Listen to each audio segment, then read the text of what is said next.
ਜਦ ਜ਼ਿਕਰ ਤੇਰਾ ਹੋਵੇ ਰੁੱਖ ਬੋਲਣ ਲੱਗਦੇ ਨੇ, ਪੱਤ ਝੜਦਾ ਮੌਸਮ ਵੀ ਰੰਗੀਨ ਜਿਹਾ ਲੱਗਦਾ। ਸੱਜ ਫੱਬ ਕੇ ਖਿਆਲ ਮੇਰੇ ਅੱਜ ਛੇੜਨ ਕਲਮਾਂ ਨੂੰ, ਆ ਮੇਰੇ ਗੀਤ ਦਾ ਮੁਖੜਾ ਵੀ ਸ਼ੌਕੀਨ ਜਿਹਾ ਲੱਗਦਾ। ਮੈਂ ਕਿਸੇ ਤੋਂ ਪਰੀਆਂ ਦੀ ਇੱਕ ਸੁਣੀ ਕਹਾਣੀ ਸੀ, ਅੱਜ ਉਸ ਅਫਸਾਨੇ ਤੇ ਯਕੀਨ ਜਿਹਾ ਲੱਗਦਾ। ਉਹੀ ਜ਼ਿੰਦਗੀ ਆ, ਉਹੀ ਹਯਾਤੀ ਆ ਤੇ ਜਿਹਨੂੰ ਤੁਸੀਂ ਸ਼ਰੀਕ ਹਯਾਤ ਤਾਂ ਹੀ ਲਫ਼ਜ਼ ਘਰ ਵਾਲੀ ਵੀ ਅਸੀਂ ਕਹਿੰਦੇ ਆ, ਬੇਗਮ ਵੀ ਕਹਿ ਲਈਦਾ ਜੀ। ਔਰ ਜਿਹੜੇ ਸ਼ਰਮੀਲੇ ਢੰਗ ਨਾਲ ਕਹਿ ਰਹੇ, ਤੁਹਾਨੂੰ ਦਾਦਾ ਹੋ ਰਿਹਾ ਕਿਹੜੇ ਲਾੜ ਨਾਲ ਰੱਖਿਆ। ਹਾਂਜੀ ਹਾਂਜੀ। ਖਵਾਹਿਸ਼ ਜਿਹੜੀ ਜਾਂ ਤੁਸੀਂ ਜਿਹਨੂੰ ਸੁਪਨਾ ਕਹਿੰਦੇ, ਖੁਆਬ ਕਹਿੰਦੇ ਆ ਜੀ, ਉਹ ਮੇਰਾ ਪ੍ਰੋਫੈਸਰ ਬਣਦਾ ਹੀ ਸੀਗਾ। ਉਹ ਨਹੀਂ, ਉਹ ਡਾਕਟਰ ਤੇ ਹੁਣ ਵੀ ਤੁਸੀਂ ਜੇ ਸਿਰਫ ਇੱਕ ਪ੍ਰੋਫੈਸਰ ਆਓ, ਅਸੀਂ ਇਜਾਜ਼ੀ ਤੌਰ ਤੇ ਤੁਹਾਨੂੰ ਕਹਿ ਲੈ। ਹਾਂਜੀ ਹਾਂਜੀ। ਮੇਰੇ ਘਰ ਦੇ ਵਿੱਚ ਨਾ ਅਸੀਂ ਚੰਡੀਗੜ੍ਹ ਇੱਕ ਕਮਰਾ ਆ ਮੈਂ ਬਣਾਇਆ, ਉਹਦਾ ਨਾਮ ਰੱਖਿਆ ਮੈਂ ਅਹਿਸਾਸਾਂ ਦੀ ਦੁਕਾਨ। ਹਾਂ ਨਹੀਂ ਨਹੀਂ, ਬਹੁਤ ਸਾਰੀਆਂ ਇਹੋ ਜਿਹੀਆਂ ਚੀਜ਼ਾਂ, ਮਤਲਬ ਮੇਰੇ ਤਾਂ ਕਈ ਵਾਰੀ ਸਾਡੀ ਟੀਮ ਦੇ ਬੰਦੇ ਵੀ ਕਹਿੰਦੇ ਹੁੰਦੇ ਆ ਕਿ ਯਾਰ ਕਿ ਤੁਸੀਂ ਬ੍ਰਾਂਡਡ ਚੀਜ਼ਾਂ ਛੱਡ ਕੇ ਜਿਹੜੀ ਕਿਸੇ ਨੇ ਤੁਹਾਨੂੰ ਵੈਸੇ ਦਿੱਤੀ ਹੁੰਦੀ ਆ, ਮੈਂ ਤਾਂ ਕਹਿੰਦਾ ਯਾਰ ਵੀ ਇਹੀ ਤਾਂ ਨਿਆਮਤ ਆ, ਹਨਾ। ਤੇ ਉਹ ਮੈਂ ਕੋਸ਼ਿਸ਼ ਕਰਦਾ ਹੁੰਦਾ ਕਿ ਜਿਨ੍ਹਾਂ ਨੇ ਦਿੱਤੀ ਹੁੰਦੀ ਉਹਨਾਂ ਨੂੰ ਪਤਾ ਲੱਗ ਜਾਂਦਾ ਕਿ ਅੱਛਾ ਯਾਰ ਇਹ ਮੈਂ ਉੱਥੇ ਦਿੱਤੀ ਸੀਗੀ। ਗੁੜਤੀ ਆ ਜਿਹੜੀ ਦਰਅਸਲ ਮੌਸੀਕੀ ਦੀ, ਉਹ ਖਾਨ ਸਾਹਿਬ ਸ਼ਹਿਨਸ਼ਾਹ ਕਵਾਲੀ ਮਰਹੂਮ ਉਸਤਾਦ ਨੁਸਰਤ ਅਲੀ ਖਾਨ ਸਾਹਿਬ, ਉਹਨਾਂ ਨੂੰ ਸੁਣ ਕੇ ਮੈਨੂੰ ਚੇਟਕ ਲੱਗੀ ਸੀ। ਮੈਂ ਆਪਣੇ ਨਾਨਕੇ ਪਿੰਡ ਸੀ, ਮੈਂ ਹਮੇਸ਼ਾ ਦੱਸਦਾ, ਤੇ ਪਹਿਲੀ ਵਾਰੀ ਜਦੋਂ ਉਹਨਾਂ ਦੀ ਆਵਾਜ਼ ਸੁਣੀ ਤੇ ਮੈਨੂੰ ਲੱਗਿਆ ਅੱਛਾ ਇਸ ਤਰ੍ਹਾਂ ਵੀ ਗਾਇਆ ਜਾਂਦਾ। ਉਸ ਤੋਂ ਪਹਿਲਾਂ ਤੁਸੀਂ ਸਿਰਫ ਕੀ ਕਹਿੰਦੇ ਹੁੰਦੇ ਲੋਕ ਸੰਗੀਤ ਸੁਣਿਆ ਸੀ, ਤੇ ਇਹ ਜਿਹੜੀ ਕਲਾਸੀਕਲ ਅੰਦਾਜ਼ ਦੀ ਮੌਸੀਕੀ ਸੀ, ਖਾਸ ਤੌਰ 'ਤੇ ਕਵਾਲੀ ਦਾ ਜਿਹੜਾ ਰੰਗਤ ਆ, ਤੇ ਉਹ ਮੈਂ ਆਪਣੀ 10ਵੀਂ ਦੀਆਂ ਛੁੱਟੀਆਂ ਤੋਂ ਬਾਅਦ ਪਹਿਲੀ ਵਾਰੀ ਮੈਂ ਮਹਿਸੂਸ ਕੀਤਾ ਖਾਨ ਸਾਹਿਬ ਤੋਂ। ਤੁਸੀਂ ਕਹ ਲਓ ਕਿ ਤੁਸੀਂ ਬਚਾਉਣ ਦੀ ਕੋਸ਼ਿਸ਼ ਕਰਦੇ, ਦਾ ਮਤਲਬ ਕਿ ਉਹ ਪਹਿਲੇ ਹੀ ਨਿਗਾਰ 'ਚ ਆ। ਕਦੀ ਇਹ ਨਹੀਂ ਕਹਿਣਾ ਚਾਹੀਦਾ ਕਿ ਅਸੀਂ ਜ਼ੁਬਾਨ ਬਚਾ ਰਹੇ ਹਾਂ, ਨਹੀਂ, ਅਸੀਂ ਜ਼ੁਬਾਨ ਨੂੰ ਸ਼ਿੰਗਾਰ ਰਹੇ ਹਾਂ। ਕਿਆ ਬਾਤ ਹੈ। ਇਹ ਬਹੁਤ ਸਾਰੇ ਐਕਟਿਵਿਸਟ ਨੇ ਜਿਹੜੇ ਜ਼ੁਬਾਨਾਂ ਦੇ ਬੋਲੀਆਂ ਲਈ ਲੜਨ ਵਾਲੇ, ਇਹ ਉਹਨਾਂ ਲਈ ਸਬਕ ਹੈ ਤੁਹਾਡਾ ਕਿ ਅਸੀਂ ਨਹੀਂ ਬਚਾ ਰਹੇ, ਅਸੀਂ ਤੇ ਆਪਣਾ ਯੋਗਦਾਨ ਪਾਉਣ ਲਈ ਜਿੰਨੇ ਜੋਗੇ ਹਾਂ ਅਸੀਂ ਆਪਣਾ ਕਰ ਰਹੇ ਹਾਂ, ਅਸੀਂ ਕੀ ਬਚਾਉਣਾ। ਉਹ ਜਿਹੜੀਆਂ ਬਰੀਕੀਆਂ ਨੇ, ਜਦੋਂ ਮੈਂ ਪੰਜਾਬ 'ਚ ਕਈ ਵਾਰੀ ਹੁੰਦੇ ਆ, ਕਈ ਵਾਰੀ ਸਰਕਾਰੀ ਬੋਰਡ ਵੀ ਹੁੰਦੇ ਜਾਂ ਕਈ ਥਾਵਾਂ 'ਤੇ ਹੁੰਦੇ ਆ, ਤੇ ਮੈਨੂੰ ਲੱਗਦਾ ਯਾਰ ਕਿ ਅੱਛਾ ਇੱਥੇ ਬਿੰਦੀ ਲੱਗਣੀ ਸੀ, ਇੱਥੇ ਸਿਹਾਰੀ ਲੱਗਣੀ ਸੀ ਕੋਈ। ਸੋ ਉਹ ਚੀਜ਼ਾਂ ਮੈਨੂੰ ਬੜੀਆਂ ਰੜਕਦੀਆਂ ਵੀ ਆ। ਸਿਆਲੀ ਧੁੱਪ, ਇਹ ਹਵਾ ਚੱਲਦੀ ਹੋਵੇ, ਠੰਡ ਹੋਵੇ, ਖਿੜੀ ਧੁੱਪ ਹੋਵੇ, ਲੋਕੀ ਚਾਨਣੀਆਂ ਦੇ ਆਸ਼ਿਕ ਪਰ ਮੈਂ ਧੁੱਪ ਦਾ ਆਸ਼ਿਕ ਹਾਂ, ਲੋਕੀ ਸ਼ੋਰ ਸ਼ਰਾਬਾ ਚਾਹੁੰਦੇ ਪਰ ਮੈਂ ਚੁੱਪ ਦਾ ਆਸ਼ਿਕ। ਤੇ ਮੈਨੂੰ ਖਿੜੀਆਂ ਧੁੱਪਾਂ ਬਹੁਤ ਚੰਗੀਆਂ ਲੱਗਦੀਆਂ। ਐਕਚੁਅਲੀ ਕਹਾਂ ਕਿ ਕਦੀ ਮੇਰੇ ਤੋਂ ਕਦੀ ਕਿਸੇ ਨੂੰ ਉਮੀਦ ਹੀ ਸੀਗੀ ਨਹੀਂ। ਮੈਨੂੰ ਖੁਦ ਵੀ ਨਹੀਂ ਸੀਗੀ, ਚਲੋ ਕਿਸੇ ਨੂੰ ਤਾਂ ਕੀ ਹੋਣੀ ਆ। ਅੱਛਾ, ਹਾਂਜੀ ਹਾਂਜੀ। ਸੋ ਇਸ ਕਰਕੇ ਇਹ ਤਸੱਵੁਰ ਖਿਆਲ ਕਿਸੇ ਨੂੰ ਕਦੀ। ਬਾਕੀ ਕਹਿੰਦੇ ਇੱਥੇ ਇਹ ਗਲਤ ਹੈ, ਤੁਹਾਡਾ ਕੀ ਫਲਸਫਾ ਹੈ ਇਸ਼ਕ ਬਾਰੇ? ਕਿ ਕੋਈ ਵੀ ਚੀਜ਼ ਡੈਫੀਨੇਟ ਨਹੀਂ ਆ, ਕੋਈ ਵੀ ਚੀਜ਼ ਅਸਲ ਸੱਚ ਨਹੀਂ ਹੈ ਕਿਸੇ ਬਾਰੇ।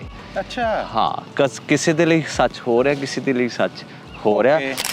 ਇੱਕ ਵਾਰੀ ਮੈਂ ਅੱਜ ਤੋਂ 10 ਜਾਂ 12 ਸਾਲ ਪਹਿਲਾਂ ਵਾਸ਼ਿੰਗਟਨ DC 'ਚ ਮੈਂ ਡਿਸਕਵਰੀ ਚੈਨਲ ਦੇ ਹੈੱਡਕੁਆਟਰ 'ਤੇ ਗਿਆ ਸਜਦਾ ਕਰਨ, ਕਿ ਇਹਨਾਂ ਨੇ ਕਿੱਡੀ ਵੱਡੀ ਖੂਬਸੂਰਤ ਚੀਜ਼ਾਂ ਦੁਨੀਆ ਨੂੰ ਦਿਖਾਈਆਂ।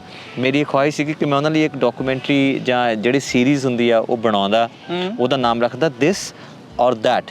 ਜਿਹੜਾ ਮੈਂ ਤੁਹਾਨੂੰ ਗੱਲ ਦੱਸ ਰਿਹਾ ਕਿ ਯਾਰ ਇੱਕ ਬੰਦੇ ਦੇ ਲਈ ਆਹ ਬਿਲਕੁਲ ਸਹੀ ਗੱਲ ਹੈ, ਇੱਕ ਬੰਦੇ ਲਈ 100% ਦੀ ਆਪੋਜ਼ਿਟ ਬਿਲਕੁਲ ਸਹੀ ਗੱਲ ਆ। ਹੁਣ ਇਹ ਸਹੀ ਹੈ ਕਿ ਇਹ ਸਹੀ ਹੈ, ਇਹਦੇ ਬਿਨਾਂ 6 ਔਰ 9 ਵਾਲਾ ਕੰਮ ਆ, ਸਿੱਧਾ ਔਰ ਪੁੱਠਾ। ਵਾਹ। ਮੈਂ ਉਹ ਕਹਿੰਦਾ ਕਿ ਕਿਸੇ ਬੰਦੇ ਦੀ ਇਹ ਬੰਦਿਸ਼ ਨਹੀਂ ਲਗਾਈ ਜਾ ਸਕਦੀ ਕਿ ਯਾਰ ਇਸ ਤਰ੍ਹਾਂ ਕਰੋਗੇ ਤੇ ਤੁਸੀਂ ਇੱਥੇ ਪਹੁੰਚ ਜਾਓਗੇ।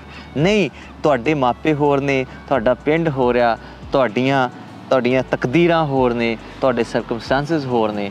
ਤੁਸੀਂ ਮੇਰੇ ਵਾਂਗੂ ਸੋਚੋਗੇ ਸ਼ਾਇਦ ਉਸ ਤਰ੍ਹਾਂ ਨਾ ਹੋਵੇ, ਤੁਸੀਂ ਆਪਣੇ ਵਾਂਗੂ ਸੋਚੋਗੇ ਸ਼ਾਇਦ ਉਸ ਤੋਂ ਵੀ ਬਹੁਤ ਜ਼ਿਆਦਾ। ਉਹਨੂੰ ਤੁਸੀਂ ਸਫ਼ਰ ਮੰਨੋ, ਤੁਸੀਂ ਸਫ਼ਰ ਦੀ ਖੂਬਸੂਰਤੀ ਨੂੰ ਮਾਣਨ ਦੀ ਕੋਸ਼ਿਸ਼ ਕਰੋ।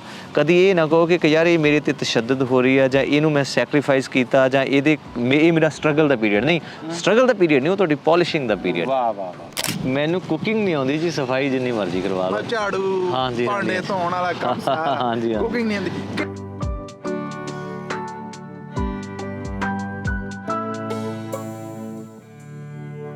ਪੰਜਾਬੀ ਰੇਡੀਓ USA ਔਰ ਪੰਜਾਬੀ ਟੀਵੀ USA ਦੇ ਸਭ ਦਰਸ਼ਕ ਸਭ ਸਰੋਤਿਆਂ ਨੂੰ ਜੀ ਆਇਆਂ ਨੂੰ ਕਹਿੰਦੇ ਆ। ਔਰ ਜਨਾਬ ਮੇਰੇ ਨਾਲ ਇਸ ਫਰੇਮ 'ਚ ਮੌਜੂਦ ਦੂਸਰੀ ਸ਼ਖਸੀਅਤ ਨੂੰ ਵੇਖ ਕੇ ਦਿਲ ਆ ਨਾ ਜਿਹੜਾ ਉਹ ਸਿਰਫ ਛਾਲਾ ਨਹੀਂ ਮਾਰਨ ਡਿਆ, ਨਾਲ ਰੋਲੇ ਵੀ ਪਾਉਣ ਡਿਆ ਹੋਏਗਾ। ਜੀ ਹਾਂ, ਬਿਲਕੁਲ ਸਤਿੰਦਰ ਸਰਤਾਜ ਹੋਣੇ ਨੇ ਜਿਹੜੇ ਉਹ ਸਾਡੇ ਨਾਲ ਨੇ। ਮਹਾਰਾਜ ਸਤਿ ਸ੍ਰੀ ਅਕਾਲ, ਜੀ ਆਇਆਂ ਨੂੰ ਜੀ, ਸਵਾਗਤ ਹੈ ਆਪ ਜੀ ਦਾ। ਮਿਹਰਬਾਨੀ ਜੀ, ਆਦਾਬ। ਕੰਮ ਭਖਿਆ ਪਿਆ ਔਰ ਮੈਂ ਸਿਰਫ ਇਹ ਦੱਸਣ ਲਈ ਸਤਿੰਦਰ ਜੀ ਨੂੰ ਆਪ ਸਭ ਤੇ ਰੂਬਰੂ ਲੈ ਕੇ ਆ ਰਹੇ ਹਾਂ ਕਿ ਕੱਲ ਹਾਲ ਫੁੱਲ ਹੋਣਾ ਚਾਹੀਦਾ ਆ, ਫੁੱਲ ਉੱਥੇ ਜ਼ੋਰ ਲੱਗਣਾ ਚਾਹੀਦਾ ਹੈ, ਫੁੱਲ ਸ਼ੋਰ ਸ਼ਰਾਬਾ ਹੋਣਾ ਚਾਹੀਦਾ ਹੈ, ਫੁੱਲ ਜਿਹਨੂੰ ਕਹਿੰਦੇ ਨੇ ਕਿ ਇੰਟਰਟੇਨਮੈਂਟ ਹੋਣੀ ਚਾਹੀਦੀ ਹੈ। ਕੀ ਕਹੋਗੇ ਆਪਣੇ ਚਾਹਤਕਾਰਾਂ ਨੂੰ ਸਤਿੰਦਰ ਸਰਤਾਜ ਜੀ, ਬਲਕਿ ਡਾਕਟਰ ਸਤਿੰਦਰ ਸਰਤਾਜ ਜੀ, ਕਿ ਕੱਲ ਦੇ ਸ਼ੋਅ ਬਾਰੇ ਔਰ ਕੱਲ ਦੀ ਇੰਟਰਟੇਨਮੈਂਟ ਦੇ ਬਾਰੇ? ਪਹਿਲਾਂ ਤਾਂ ਸਤਿ ਸ਼੍ਰੀ ਅਕਾਲ ਜੀ ਸਾਰਿਆਂ ਨੂੰ। ਅਮਰੀਕਾ ਦੀ ਧਰਤੀ ਦੇ ਉੱਤੇ ਇਹ ਜਿਹੜੀ ਪੰਜਾਬੀਅਤ ਵਸਦੀ ਆ, ਇਹਨਾਂ ਨੂੰ ਸਜਦਾ ਸਾਡਾ। ਸਾਡੇ ਵਰਗੇ ਛੋਟੇ ਅਦਨਾ ਫਨਕਾਰ ਜਦੋਂ ਵੀ ਆਉਂਦੇ ਆ ਬਹੁਤ ਵੱਡੀਆਂ ਤਾਦਾਦ ਦੇ ਵਿੱਚ ਇਕੱਠੇ ਹੁੰਦੇ ਆ। ਔਰ ਇਸ ਵਾਰੀ ਦਾ ਜਿਹੜਾ ਟੂਰ ਹੈ ਬਹੁਤ ਖੂਬਸੂਰਤ ਚੱਲ ਰਿਹਾ। ਉਹਦੇ 4 ਕੌਂਸਰਟ ਹੋ ਗਏ ਨੇ। ਔਰ ਇਹ ਜਿਹੜਾ ਕੈਲੀਫੋਰਨੀਆ ਹੈ ਓਬਵੀਅਸਲੀ ਇਹ ਦਿਲ ਹੈ ਮੈਨੂੰ ਲੱਗਦਾ ਸਾਡੇ ਪੰਜਾਬੀਆਂ ਦੇ ਜਿਹੜੇ ਅਮਰੀਕਾ 'ਚ ਰਹਿਣ ਵਾਲਿਆਂ ਦਾ। ਜੀ। ਤੇ ਇੱਥੇ ਦੀ ਜਿਹੜੀ ਮਜਲਿਸ ਹੈ ਉਹ ਵੱਡੀ ਤਰੀਕੇ ਦੇ ਨਾਲ ਹੋ ਰਹੀ ਹੈ। ਆਕਲੈਂਡ ਅਰੀਨਾ ਦੇ ਵਿੱਚ ਤੁਸੀਂ ਸਾਰਿਆਂ ਨੇ ਜੀ ਪਹੁੰਚਣਾ ਜੀ, ਹਮ ਆ ਗਏ ਉੱਥੇ। ਹਾਂ, ਸੋ ਸੈਟਰਡੇ 29 ਜੂਨ ਨੂੰ 7 PM ਇਹ ਕੌਂਸਰਟ ਹੋ ਰਿਹਾ, ਜਿੱਥੇ ਮੈਂ ਹੌਲੀ ਹੌਲੀ ਜਿਹੜੀ ਚੀਜ਼ ਮਹਿਸੂਸ ਕੀਤੀ ਇਸ ਵਾਰੀ ਡੈਲਸ ਦੇ ਵਿੱਚ ਜਿਹੜੀ ਆਡੀਅנס ਸੀਗੀ ਨਾ, ਉਹ ਬੜੀ ਐਗਜ਼ੂਬਰੈਂਟ ਜਿਹਨੂੰ ਕਹਿੰਦੇ ਆ, ਬਹੁਤ ਹੀ ਐਂਥੂਸੀਆਸਟਿਕ। ਤੇ ਉਹ ਜਿੱਦਾਂ ਇੱਥੇ ਕੌਂਸਰਟ ਦਾ ਆਲਮ ਹੈ ਜਿਹੜਾ ਪੰਜਾਬੀ ਕੌਂਸਰਟ ਦਾ, ਉਹ ਹੁਣ ਰੰਗੀਨ ਹੋ ਰਿਹਾ। ਇਹ ਚੈਲੰਜ ਅਸਲ 'ਚ ਖੜਾ ਹੋ ਰਿਹਾ ਹੁਣ ਪੰਜਾਬੀਓ ਤੁਹਾਡੇ ਵਾਸਤੇ ਔਰ ਕੈਲੀਫੋਰਨੀਆ ਵਾਸਤੇ ਔਰ ਕੱਲ ਦੇ ਇਸ ਸ਼ੋਅ ਵਾਸਤੇ ਕਿ ਇਹ ਪਿਛਲੇ ਰਿਕਾਰਡ ਤੁਸੀਂ ਤੋੜਨੇ ਹੈ ਜੀ। ਹਾਂਜੀ, ਔਰ ਮੈਂ ਤੁਹਾਨੂੰ ਬਸ ਇਹ ਤਾਕੀਦ ਕਰਦਾ ਕਿ ਮੈਨੂੰ ਪਤਾ ਪ੍ਰਦੇਸ਼ਾਂ ਦੇ ਵਿੱਚ ਜ਼ਿੰਦਗੀ ਬੜੀ ਮਸਰੂਫ ਹੁੰਦੀ ਹੈ, ਕੰਮਾਂ ਕਾਰਾਂ ਦੀਆਂ ਜ਼ਾਹਿਰ ਜੀ ਗੱਲ ਹੈ ਪੈਰਵਾਈਆਂ ਕਰਨੀਆਂ ਪੈਂਦੀਆਂ।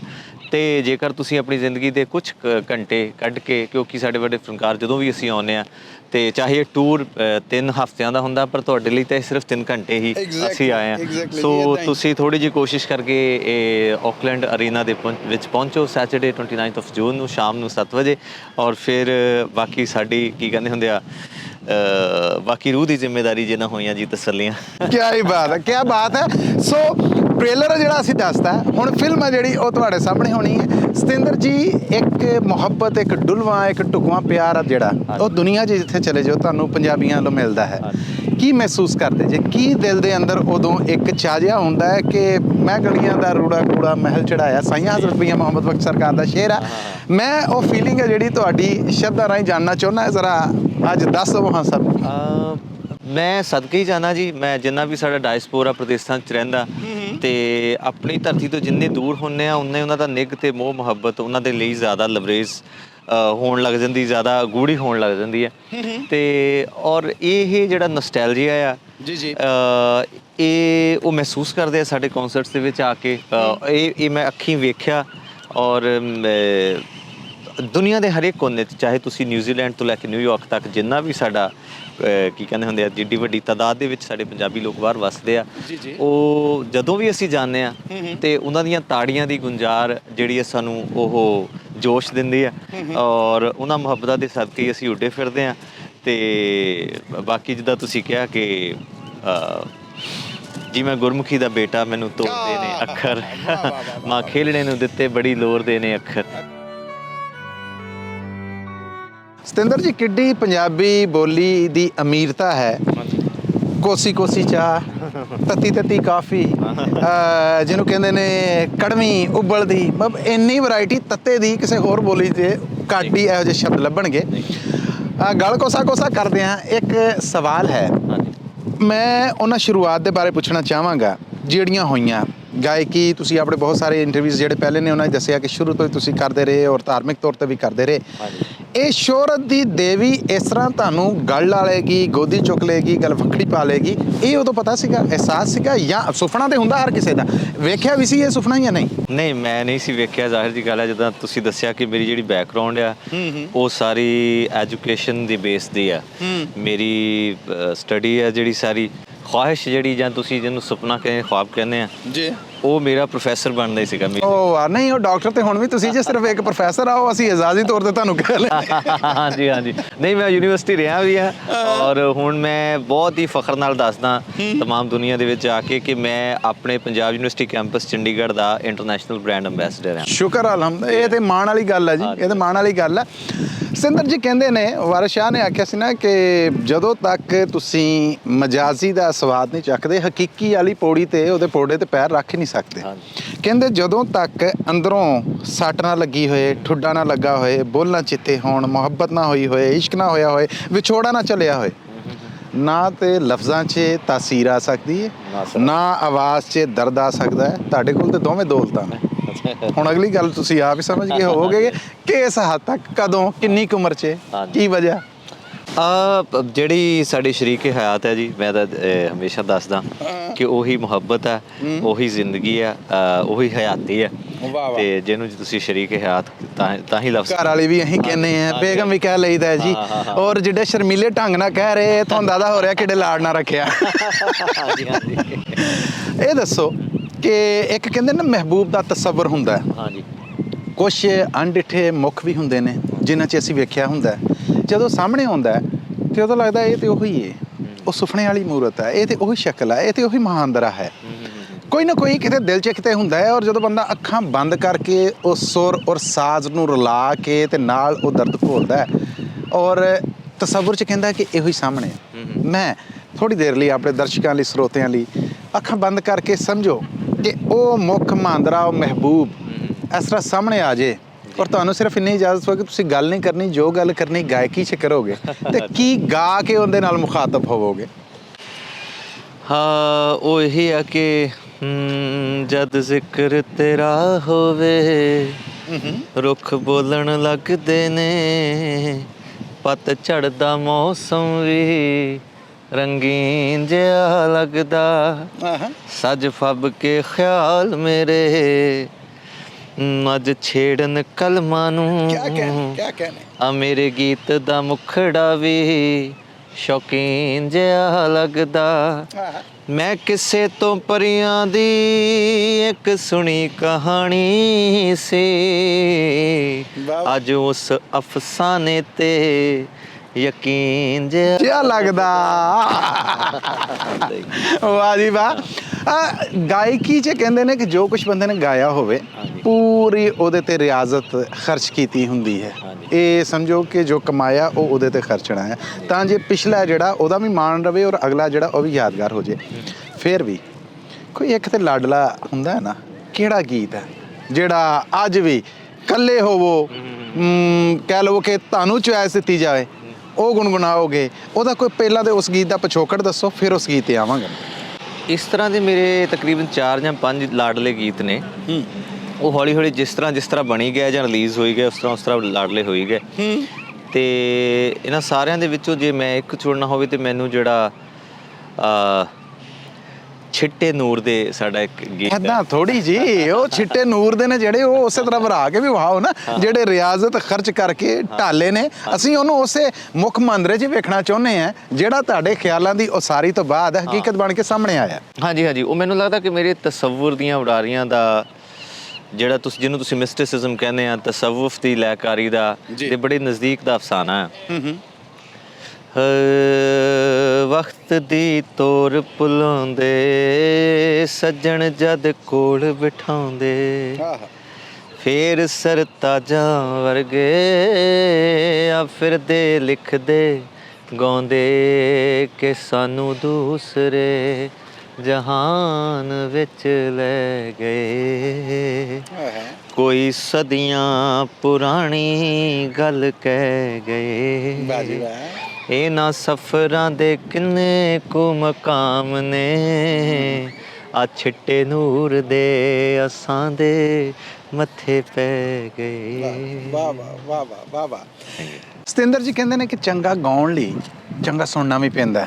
ਵੈਸੇ ਤੇ ਜਿਸ ਮਰਤਬੇ ਤੇ ਤੁਸੀਂ ਇਸ ਵੇਲੇ ਆਣ ਅਪੜੇ ਜੇ, ਉੱਥੇ ਇਹ ਸਵਾਲ ਮੈਨੂੰ ਬੇਮੈਨੀ ਜਿਹਾ ਲੱਗਦਾ ਹੈ, ਪਰ ਮੈਂ ਸੁਣਨਾ ਚਾਹੁੰਦਾ ਹਾਂ ਕਿ ਕੌਣ ਨੇ ਜਿਨ੍ਹਾਂ ਦੇ ਸੁਰ ਨੂੰ ਸਤਿੰਦਰ ਸਰਤਾਜ ਨੇ ਵੈਲਿਊ ਦਿੱਤੀ ਜਾਂ ਜਿਨ੍ਹਾਂ ਨੂੰ ਸਤਿੰਦਰ ਸਰਤਾਜ ਨੇ ਸੁਣਿਆ। ਕੋਈ ਇਹੋ ਜਿਹੇ ਨਾਂ ਦੱਸਣਾ ਚਾਹੋਗੇ? ਮੈਂ ਜਿੱਦਾਂ ਮੈਨੂੰ ਕਹਿ ਲਓ ਕਿ ਗੁੜਤੀ ਹੈ ਜਿਹੜੀ ਦਰਅਸਲ ਮੌਸੀਕੀ ਦੀ, ਉਹ ਖਾਨ ਸਾਹਿਬ ਸ਼ਹਿਨਸ਼ਾਹ ਕਵਾਲੀ ਮਰਹੂਮ ਉਸਤਾਦ ਨੁਸਰਤ ਅਲੀ ਖਾਨ ਸਾਹਿਬ, ਓ ਹੋ ਵਾਹ ਵਾਹ ਵਾਹ ਵਾਹ ਵਾਹ ਵਾਹ ਵਾਹ ਵਾਹ। ਉਹਨਾਂ ਨੂੰ ਸੁਣ ਕੇ ਮੈਨੂੰ ਚੇਟਕ ਲੱਗੀ ਸੀ। ਮੈਂ ਆਪਣੇ ਨਾਨਕੇ ਪਿੰਡ ਸੀ, ਮੈਂ ਹਮੇਸ਼ਾ ਦੱਸਦਾ, ਤੇ ਪਹਿਲੀ ਵਾਰੀ ਜਦੋਂ ਉਹਨਾਂ ਦੀ ਆਵਾਜ਼ ਸੁਣੀ ਤੇ ਮੈਨੂੰ ਲੱਗਿਆ ਅੱਛਾ ਇਸ ਤਰ੍ਹਾਂ ਵੀ ਗਾਇਆ ਜਾਂਦਾ। ਉਸ ਤੋਂ ਪਹਿਲਾਂ ਤੁਸੀਂ ਸਿਰਫ ਕੀ ਕਹਿੰਦੇ ਹੁੰਦੇ ਲੋਕ ਸੰਗੀਤ ਸੁਣਿਆ ਸੀ, ਤੇ ਇਹ ਜਿਹੜੀ ਕਲਾਸੀਕਲ ਅੰਦਾਜ਼ ਦੀ ਮੌਸੀਕੀ ਸੀ, ਖਾਸ ਤੌਰ 'ਤੇ ਕਵਾਲੀ ਦਾ ਜਿਹੜਾ ਰੰਗਤ ਆ, ਤੇ ਉਹ ਮੈਂ ਆਪਣੀ 10ਵੀਂ ਦੀਆਂ ਛੁੱਟੀਆਂ ਤੋਂ ਬਾਅਦ ਪਹਿਲੀ ਵਾਰੀ ਮੈਂ ਮਹਿਸੂਸ ਕੀਤਾ ਖਾਨ ਸਾਹਿਬ ਤੋਂ। ਤੇ ਉਹ ਐਸਾ ਸੁਣਿਆ, ਤੇ ਜਦੋਂ ਮੈਂ ਕਹਿੰਦਾ ਨਹੀਂ ਹੁੰਦਾ ਕਿ ਫੋਟੋ ਰੱਖੀ ਖਾਨ ਸਾਹਿਬ ਦੀ ਵੱਡੀ ਜਿਹੀ ਕਰਵਾ ਕੇ, ਕੰਧ ਲਟਕਾ ਕੇ, ਮਾਲਾ ਪਾ ਕੇ, ਇਹਨੂੰ ਆਖੋ ਉਹਨਾਂ ਵਾਂਗੂ ਦੱਸੇ ਤਾਨ ਲਗਾ ਕੇ, ਥੋੜਾ ਗਾ ਕੇ, ਗਲਾ ਘੁਮਾ ਕੇ, ਫੋਕੀ ਫੜ ਜੀ ਮਾਰ ਵਿਖਾਵੇਂ, ਐ ਸਰਤਾਜ ਨਹੀਂ ਸਰਨਾ ਪੈਂਦਾ ਮਰਨਾ ਸਭ ਕੁਝ ਹਰਨਾ, ਮੰਗ ਫਨਕਾਰੀ ਦਾਤੇ ਕੋਲੋਂ ਗਲ ਵਿੱਚ ਪਾ ਲਿਆ ਪਰਨਾ, ਆਵੀਂ ਕਰਨਾ ਜੇ ਕੁਝ ਕਰਨਾ, ਡੇਰਾ ਲਾ ਲਿਆ ਦਰ ਤੇ ਭਾਵੇਂ 100 ਦੁਖੜੇ ਸਹੀਏ ਸੀ ਨਾ ਕਹੀਏ ਨੀਵੇਂ ਰਹੀਏ, ਜੇ ਕੋਈ ਦੱਸੇ ਗੱਲ ਤਜਰਬੇ ਵਾਲੀ ਤਾਂ ਸੁਣ ਲਈਏ ਗੱਲ ਨਾ ਪਈਏ, ਬਣ ਜਾਈਏ ਉਸਤਾਦ ਜੀ ਭਾਵੇਂ ਤਾਂ ਵੀ ਸਿੱਖਦੇ ਰਹੀਏ ਨੀਵੇਂ ਪਈਏ। ਕੀ ਬਾਤ ਹੈ, ਕਿੱਡਾ ਗੂੜਾ ਰੰਗ ਆ ਇਹਦੇ 'ਚ ਅਖਾਣਾਂ ਦਾ, ਕਹਾਵਤਾਂ ਦਾ। ਇਹਦੇ ਵਾਸਤੇ ਤੇ ਮੁਮਕਿਨ ਹੀ ਨਹੀਂ ਕਿ ਚੰਗੇ ਲਿਖਣ ਵਾਲਿਆਂ ਨੂੰ ਤੁਸੀਂ ਪੜ੍ਹਿਆ ਨਾ ਹੋਵੇ। ਕਿਵੇਂ ਇਹ ਗਿਆਨ ਪੂਰਾ ਜਿਹਨੂੰ ਕਹਿੰਦੇ ਨੇ ਕਿ ਨਿਚੋੜ ਕੇ ਰੱਬ ਨੇ ਜਿਹੜੀਆਂ ਅਲਹਾਮੀ ਕਿਤਾਬਾਂ ਨਾਜ਼ਲ ਕੀਤੀਆਂ, ਮੈਂ ਤਾਂ ਸਮਝਦਾ ਕਿ ਵਾਰਿਸ ਸ਼ਾਹ ਦਾ ਲਿਖਿਆ, ਬੁੱਲੇ ਸ਼ਾਹ ਦਾ ਲਿਖਿਆ ਜਿਹੜਾ, ਇਹ ਵੀ ਉਹਨਾਂ ਦੇ ਨਾਜ਼ਲ ਹੋਇਆ। ਸਤਿੰਦਰ ਜੀ ਤੁਸੀਂ ਵੀ ਉਹਨਾਂ ਚੋਂ ਜੇ ਜਿਨ੍ਹਾਂ ਦੇ ਸਭ ਕੁਝ ਨਾਜ਼ਲ ਹੁੰਦਾ ਹੈ, ਜੋ ਤੁਸੀਂ ਲਿਖਦੇ ਜੇ ਇਹਦੇ ਤੁਹਾਡਾ ਮੇਰਾ ਕੀ ਹੈ? ਕੁਛ ਨਹੀਂ ਹੈ, ਇਹ ਉਹ ਤਾਸੀਰ ਘੋਲ ਕੇ ਦੇ ਦਿੰਦਾ ਕਿ ਇਹ ਇਸ ਬੰਦੇ ਦਾ ਹੈ। ਕਦੀ ਮਹਿਸੂਸ ਕੀਤਾ ਕਿ ਇਹ ਸਭ ਕੁਝ ਨਾਜ਼ਲ ਹੋਣ ਡਿਆ ਹੈ, ਇਹ ਮੈਨੂੰ ਦੇਣ ਡਿਆ, ਇਹ ਮੇਰੇ ਤੇ ਵਕਤ ਆ ਜਿਹੜਾ ਇਹ ਕਰਮਾਂ ਦਾ ਇਸ ਟਾਈਮ ਕਰਮ ਵਰ ਰਹੇ ਨੇ? 100% ਮੈਂ ਅੱਜ ਵੀ ਸਾਡਾ ਇੱਕ ਇੰਗਲਿਸ਼ ਇੰਟਰਵਿਊ ਸੀਗਾ ਇੱਥੇ ਅਮਰੀਕਨ ਮੀਡੀਆ ਦਾ, ABC ਨਿਊਜ਼ ਦਾ, ਉਹਨਾਂ ਦਾ ਇੱਕ ਬਿਲਕੁਲ ਇਹੀ ਸਵਾਲ ਸੀਗਾ, ਤੇ ਮੈਂ ਜਿੰਨਾ ਵੀ ਡਿਸਕ੍ਰਾਈਬ ਕਰ ਸਕਿਆ ਉਹਨਾਂ ਦੀ ਜ਼ੁਬਾਨ ਦੇ ਵਿੱਚ ਕਰਨ ਦੀ ਕੋਸ਼ਿਸ਼ ਕੀਤੀ ਕਿ ਇਹ ਜਿਹੜੀ ਡਿਵਿਨਿਟੀ ਹੈ, ਜਿਹੜਾ ਮਿਸਟਿਸਿਜ਼ਮ ਆ, ਇਹ ਜਿਹੜੀ ਅਲਾਮਤ ਹੈ, ਜਿਹੜੀ ਆਮਦ ਆ, ਇਹ ਤਸੱਵੁਰ ਦੇ ਵਿੱਚ ਉਹਨਾਂ ਰੰਗਤਾਂ ਦਾ ਆਉਣਾ ਤੇ ਉਹਨਾਂ ਮਹਿਕਾਂ ਦਾ ਭਰਨਾ, ਇਹ ਤੁਹਾਡੇ ਹੱਥ ਵੱਸ ਨਹੀਂ ਹੁੰਦਾ। ਪਰ ਤੁਸੀਂ ਜੇਕਰ ਸ਼ਾਹਿਦ ਹੋ ਕੇ ਉਹਨੂੰ ਸੰਜੋ ਲਓ, ਫੜ ਲਓ, ਸਾਂਭ ਲਓ ਤੇ ਕਾਗਜ਼ 'ਤੇ ਉਤਾਰਦੇ ਹੋ ਤੇ ਮੌਸੀਕੀ ਦੀਆਂ ਸੁਰਾਂ ਦੇ ਵਿੱਚ ਇਨਜ਼ਰਟ ਕਰਦੇ ਹੋ, ਇੰਨੀ ਕੀ ਤੁਹਾਡੀ ਖੂਬੀ ਹੋ ਸਕਦੀ ਹੈ ਜ਼ਿਆਦਾ ਤੋਂ ਜ਼ਿਆਦਾ। ਤੇ ਪਰ ਤੁਸੀਂ ਉਹਨੂੰ ਲਿਆ ਨਹੀਂ ਸਕਦੇ, ਸੱਦ ਨਹੀਂ ਸਕਦੇ, ਉਹਨੇ ਆਪ ਆਉਣਾ ਤੇ ਆ ਜਾਣਾ ਤੇ ਦਰਵਾਜ਼ਾ ਖੜਕਾਉਣਾ। ਉਸ ਵਕਤ ਤੁਸੀਂ ਪਾਇਸ ਹੋਏ, ਉਸ ਵਕਤ ਤੁਸੀਂ ਖਾਲਸ ਹੋਏ, ਪਾਕੀਜ਼ਾ ਹੋਏ, ਤੇ ਉਹ ਚੰਗੀ ਤਰ੍ਹਾਂ ਵਰ ਜਾਏਗੀ। ਮਿਲਾਵਟ ਨਹੀਂ ਹੋਣੀ ਚਾਹੀਦੀ, ਹੋਣਾ ਸਭ ਕੁਝ ਖਾਲਸ ਚਾਹੀਦਾ, ਖਰਾ ਹੈ ਤੇ ਉਹ ਭਾਗ ਲਾ ਦੇਗਾ। ਵਾਹ ਵਾਹ। ਸਤਿੰਦਰ ਜੀ ਚੰਗਾ ਪੜ੍ਹਨਾ ਵੀ ਹੈ, ਵਾਰਿਸ ਸ਼ਾਹ ਨੂੰ ਤੁਸੀਂ ਪੜ੍ਹਿਆ, ਬੁੱਲੇ ਸ਼ਾਹ ਨੂੰ ਪੜ੍ਹਿਆ, ਉਹ ਤੁਹਾਡੀਆਂ ਲਿਖਤਾਂ ਦੇ ਵਿੱਚੋਂ ਜਿਹੜੀ ਅਕੀਦਤ ਦੇ ਨਾਲ ਸਭ ਕੁਝ ਕਿਰਦਾ ਆ, ਉਹ ਇੱਦਾਂ ਹੀ ਆ ਜਿੱਦਾਂ ਭੁਰੀ ਮਠਿਆਈ ਹੈ ਜਿਹੜੀ ਉਹ ਚੁੱਕ ਕੇ ਤੇ ਖਾ ਲਵੋ। ਉਹ ਸਾਡੇ ਵਰਗੇ ਕੀੜੇ ਮਕੌੜੇ ਜਿਹੜੇ ਉਹ ਵੀ ਉਹਦਾ ਸਵਾਦ, ਉਹਦਾ ਆਨੰਦ, ਉਹ ਜ਼ਾਇਕਾ ਚੱਖਦੇ। ਅਜੋਕੇ ਦੌਰ ਦਾ ਅਸੀਂ ਨੂੰ 3 ਹਿੱਸਿਆਂ 'ਚ ਵੰਡੀਏ, ਕਲਾਸੀਕਲ, ਫਿਰ ਜਦੀਦ ਔਰ ਅਜੋਕਾ। ਕਿਹਨੂੰ ਪੜ੍ਹਿਆ ਔਰ ਕਿਹੜਾ ਕਹਿੰਦੇ ਜੇ ਕਿ ਇਹ ਲਿਖਾਰੀ, ਇਹ ਸ਼ਾਇਰ, ਇਹ ਕਵੀ, ਇਹ ਕਵੀਸ਼ਰ ਇੱਥੇ ਲੱਗਾ, ਇੱਥੇ ਫੱਟ ਬਣ ਜਾਂਦਾ ਹੈ? ਬਹੁਤ ਨਹੀਂ, ਇਹ ਤਾਂ ਲੈਂਦੇ ਚੜ੍ਹਦੇ ਦੋਵੇਂ ਮੈਂ ਖੁੱਲੀ ਆਜ਼ਾਦੀ ਦਿੱਤੀ ਤੁਹਾਨੂੰ, ਕਿਉਂਕਿ ਉਧਰ ਵੀ ਤੁਹਾਨੂੰ ਉਸੇ ਤਰ੍ਹਾਂ ਵੈਗਨਾਂ ਤੇ ਰਿਕਸ਼ਿਆਂ ਤੇ, ਮੁਗਲਪੁਰੇ ਵਾਲੇ ਰਿਕਸ਼ਿਆਂ ਤੇ ਤੁਹਾਡੀਆਂ ਫੋਟੋਆਂ ਲੱਗੀਆਂ ਨੇ। ਉਸ ਤੋਂ ਬਾਅਦ ਤੁਸੀਂ ਨਹਿਰ ਆ ਜਿਹੜਾ, ਜਿੱਥੇ ਤੱਕ ਰਿਕਸ਼ਾ ਚੱਲਣ ਦੀ ਇਜਾਜ਼ਤ ਆ ਉੱਥੇ ਤੁਸੀਂ ਚੱਲਦੇ ਜੇ। ਜਿਹੜੇ ਪਾਨਾਂ ਸਿਗਟਾਂ ਵਾਲੀਆਂ ਕੋਲਡ ਡਰਿੰਕਸ ਦੀਆਂ ਦੁਕਾਨਾਂ ਨੇ, ਉਹਨਾਂ ਦੇ ਡੈਕ ਜਿੱਥੇ ਚੱਲਦੇ ਨੇ ਉੱਥੇ ਤੁਸੀਂ ਹੈ ਜੇ। ਤੁਸੀਂ ਇਹ ਮੈਂ ਤੁਹਾਨੂੰ ਤੁਹਾਡੇ ਲਾਹੌਰ ਦੀ ਗੱਲ ਦੱਸਣ ਡਿਆ, ਤੁਸੀਂ ਗੱਡੀਆਂ 'ਚ ਜੇ, ਕਾਰਾਂ 'ਚ ਜੇ, ਉਹ ਰੇਡੀਓ ਸਟੇਸ਼ਨਸ ਜਿਹੜੇ ਫਾਰਨ ਮਿਊਜ਼ਿਕ ਪਲੇ ਕਰ ਸਕਦੇ ਨੇ, ਤੁਸੀਂ ਉੱਥੇ ਚੱਲਣ ਡੇ ਜੇ।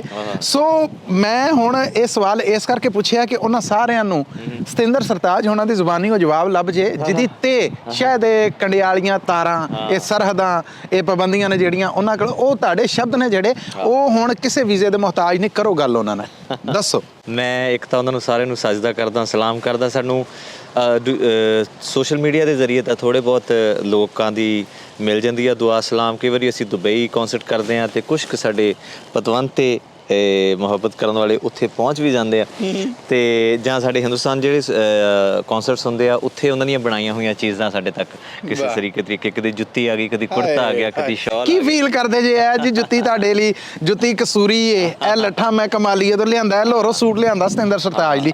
ਕੀ ਉਸ ਟਾਈਮ ਸਤਿੰਦਰ ਸਰਤਾਜ ਹੋਣਾ ਨੂੰ ਕੀ ਫੀਲਿੰਗ ਹੁੰਦੀ ਏ ਇੰਨੀ ਮੁਹੱਬਤ ਵਰਦੀ ਵੇਖ ਕੇ? ਮਤਲਬ ਕਿ ਮੇਰੇ ਘਰ ਦੇ ਵਿੱਚ ਨਾ, ਅਸੀਂ ਚੰਡੀਗੜ੍ਹ ਇੱਕ ਕਮਰਾ ਆ, ਮੈਂ ਬਣਾਇਆ, ਉਹਦਾ ਨਾਮ ਰੱਖਿਆ ਮੈਂ ਅਹਿਸਾਸਾਂ ਦੀ ਦੁਕਾਨ। ਓਏ ਹਾਏ, ਅਹਿਸਾਸਾਂ ਦੀ ਦੁਕਾਨ, ਵਾਹ। ਤੇ ਉਹ ਇਹ ਮੁਹੱਬਤ ਦਾ ਰਿਟਰਨ ਆ ਰਿਹਾ। ਕੈਰੀ ਔਨ, ਸੌਰੀ ਮੈਂ ਹੁਣ ਵਿੱਚ ਬੋਲਾਂਗਾ ਨਹੀਂ। ਤੁਸੀਂ ਬਹੁਤ ਸ਼ਾਇਦ ਕਦੀ ਸੋਸ਼ਲ ਮੀਡੀਆ ਤੇ ਦੇਖਿਆ ਹੋਵੇ ਜਾਂ ਹੁਣ ਕਦੀ ਦੇਖ ਲਿਓ, ਤਮਾਮ ਦੁਨੀਆ ਤੋਂ ਜਿੱਥੇ ਵੀ ਕਿਸੇ ਮੁਹੱਬਤ ਕਰਨ ਵਾਲੇ ਨੇ ਕੋਈ ਛੋਟੀ ਤੋਂ ਲੈ ਕੇ ਵੱਡੀ ਚੀਜ਼ ਮੈਨੂੰ ਦਿੱਤੀ ਹੈ ਜੀ, ਉਹ ਮੈਂ ਸਾਂਭ ਕੇ, ਚਾਹੇ ਉਹ ਵਾਸ਼ਿੰਗਟਨ DC ਹੋਵੇ ਤੇ ਚਾਹੇ ਉਹ ਬਰਮਿੰਘਮ ਹੋਵੇ ਤੇ ਚਾਹੇ ਉਹ ਐਡੀਲੇਡ ਹੋਵੇ, ਉਹ ਮੈਂ ਸਾਂਭ ਕੇ ਲੈ ਕੇ ਜਾਣਾ ਤੇ ਉਸ ਕਮਰੇ ਵਿੱਚ ਰੱਖ ਦੇਣਾ। ਅਹਿਸਾਸਾਂ ਦੀ ਦੁਕਾਨ 'ਚ ਸੁਣ ਲਓ ਜੀ, ਅਹਿਸਾਸਾਂ ਦੀ ਦੁਕਾਨ 'ਚ ਸਾਰਾ ਸੰਭੀ ਰੱਖ। ਅੱਛਾ, ਤੇ ਇਸ ਤਰ੍ਹਾਂ ਦੀਆਂ ਸਾਰੀਆਂ ਚੀਜ਼ਾਂ ਜਿਹੜੀਆਂ ਮੈਂ ਤੁਹਾਨੂੰ ਕਹਿੰਦਾ ਕਿ ਇਹਨਾਂ ਲੋਕਾਂ ਨੇ ਦਿੱਤੀਆਂ ਸੀ ਬਣਾ ਕੇ ਹੱਥਾਂ ਦੇ ਨਾਲ, ਤੇ ਮੈਂ ਇਹ ਕਹਿੰਦਾ ਕਿ ਤਖਤ ਬਣਾਇਆ, ਇੱਥੇ ਤੁਸੀਂ ਹੀ ਬਿਠਾਇਆ, ਤੁਹਾਡੇ ਪਿਆਰ ਦਾ ਸਰੂਰ ਹੋ ਗਿਆ। ਮਸਲੇ ਉਠਾਈਏ, ਅਸਲੇ ਉਠਾਈਏ, ਲੋਕੀ ਕਹਿਣਾ ਗਰੂਰ ਹੋ ਗਿਆ। ਔਰ ਜਿੰਨੀ ਵੀ ਮੈਨੂੰ ਲੱਗਦਾ ਕਿ ਸਰਮਾਏ ਜ਼ਿੰਦਗੀ ਦੇ ਹੀ ਦੌਲਤਾਂ ਕਮਾਈਆਂ ਤੇਰੇ ਵਾਸਤੇ ਵੀ ਸੱਜਣਾ ਪੀੜਾਂ ਅਸੀਂ ਹੰਡਾਈਆਂ ਵਾਲੀ ਗੱਲ, ਮੇਰੀ ਇਹੀ ਜ਼ਿੰਦਗੀ ਦੇ ਸਰਮਾਏ ਨੇ। ਬਾਕੀ ਤਾਂ ਚੀਜ਼ਾਂ ਚਲੋ ਚੱਲੀ ਜਾਂਦਾ, ਬਾਕੀ ਕੰਮ ਚੱਲੀ ਜਾਂਦਾ, ਛਾਨਣਾ ਹੱਲੀ ਜਾਂਦਾ। ਜਿਹੜੇ ਕਰਦੇ ਹਾਏ ਹਾਏ ਅਮਰੀਕਾ ਆਏ ਨਾ ਆਏ, ਇੱਕ ਗੱਲ ਸੁਣੀ, ਸਰਤਾਜ ਸੱਚ ਲਈ ਮਰਨੀ ਹੋਣਾ, ਤੇ ਜਦੋਂ ਕਿਤੇ ਪੈ ਗਿਆ ਖਲਾਰਾ ਇਕੱਠਾ ਕਰਨੀ ਹੋਣਾ। ਸੋ ਇਹ ਜਿਹੜੀ ਮੁਹੱਬਤ ਹੈ ਜੀ, ਮੈਂ ਉਹਨੂੰ ਸਭ ਤੋਂ ਵੱਧ ਕੀਮਤੀ ਸਮਝਦਾ। ਮੈਨੂੰ ਲੱਗਦਾ ਕਿ ਉਹ ਬਹੁਤ ਵਾਹਿਦ ਫਨਕਾਰਾਂ ਦੇ ਹਿੱਸੇ ਆਉਂਦੀ ਆ, ਕਿ ਲੋਕ ਤੁਹਾਡੇ ਦੇ ਲਈ ਇੱਦਾਂ ਕਢਾਈ ਕਰਕੇ ਕੋਈ ਚੀਜ਼ਾਂ ਬਣਾ ਕੇ ਲਿਆਉਂਦੇ ਆ ਹੱਥਾਂ ਦੇ ਨਾਲ। ਕੋਈ ਕੁੜਤਾ, ਕੋਈ ਜੁੱਤੀ, ਕੋਈ ਸ਼ਾਲ, ਕੋਈ ਸਕੈਚ, ਕੋਈ ਮਤਲਬ ਇਹੋ ਜਿਹੀਆਂ ਤਮਾਮ ਚੀਜ਼ਾਂ।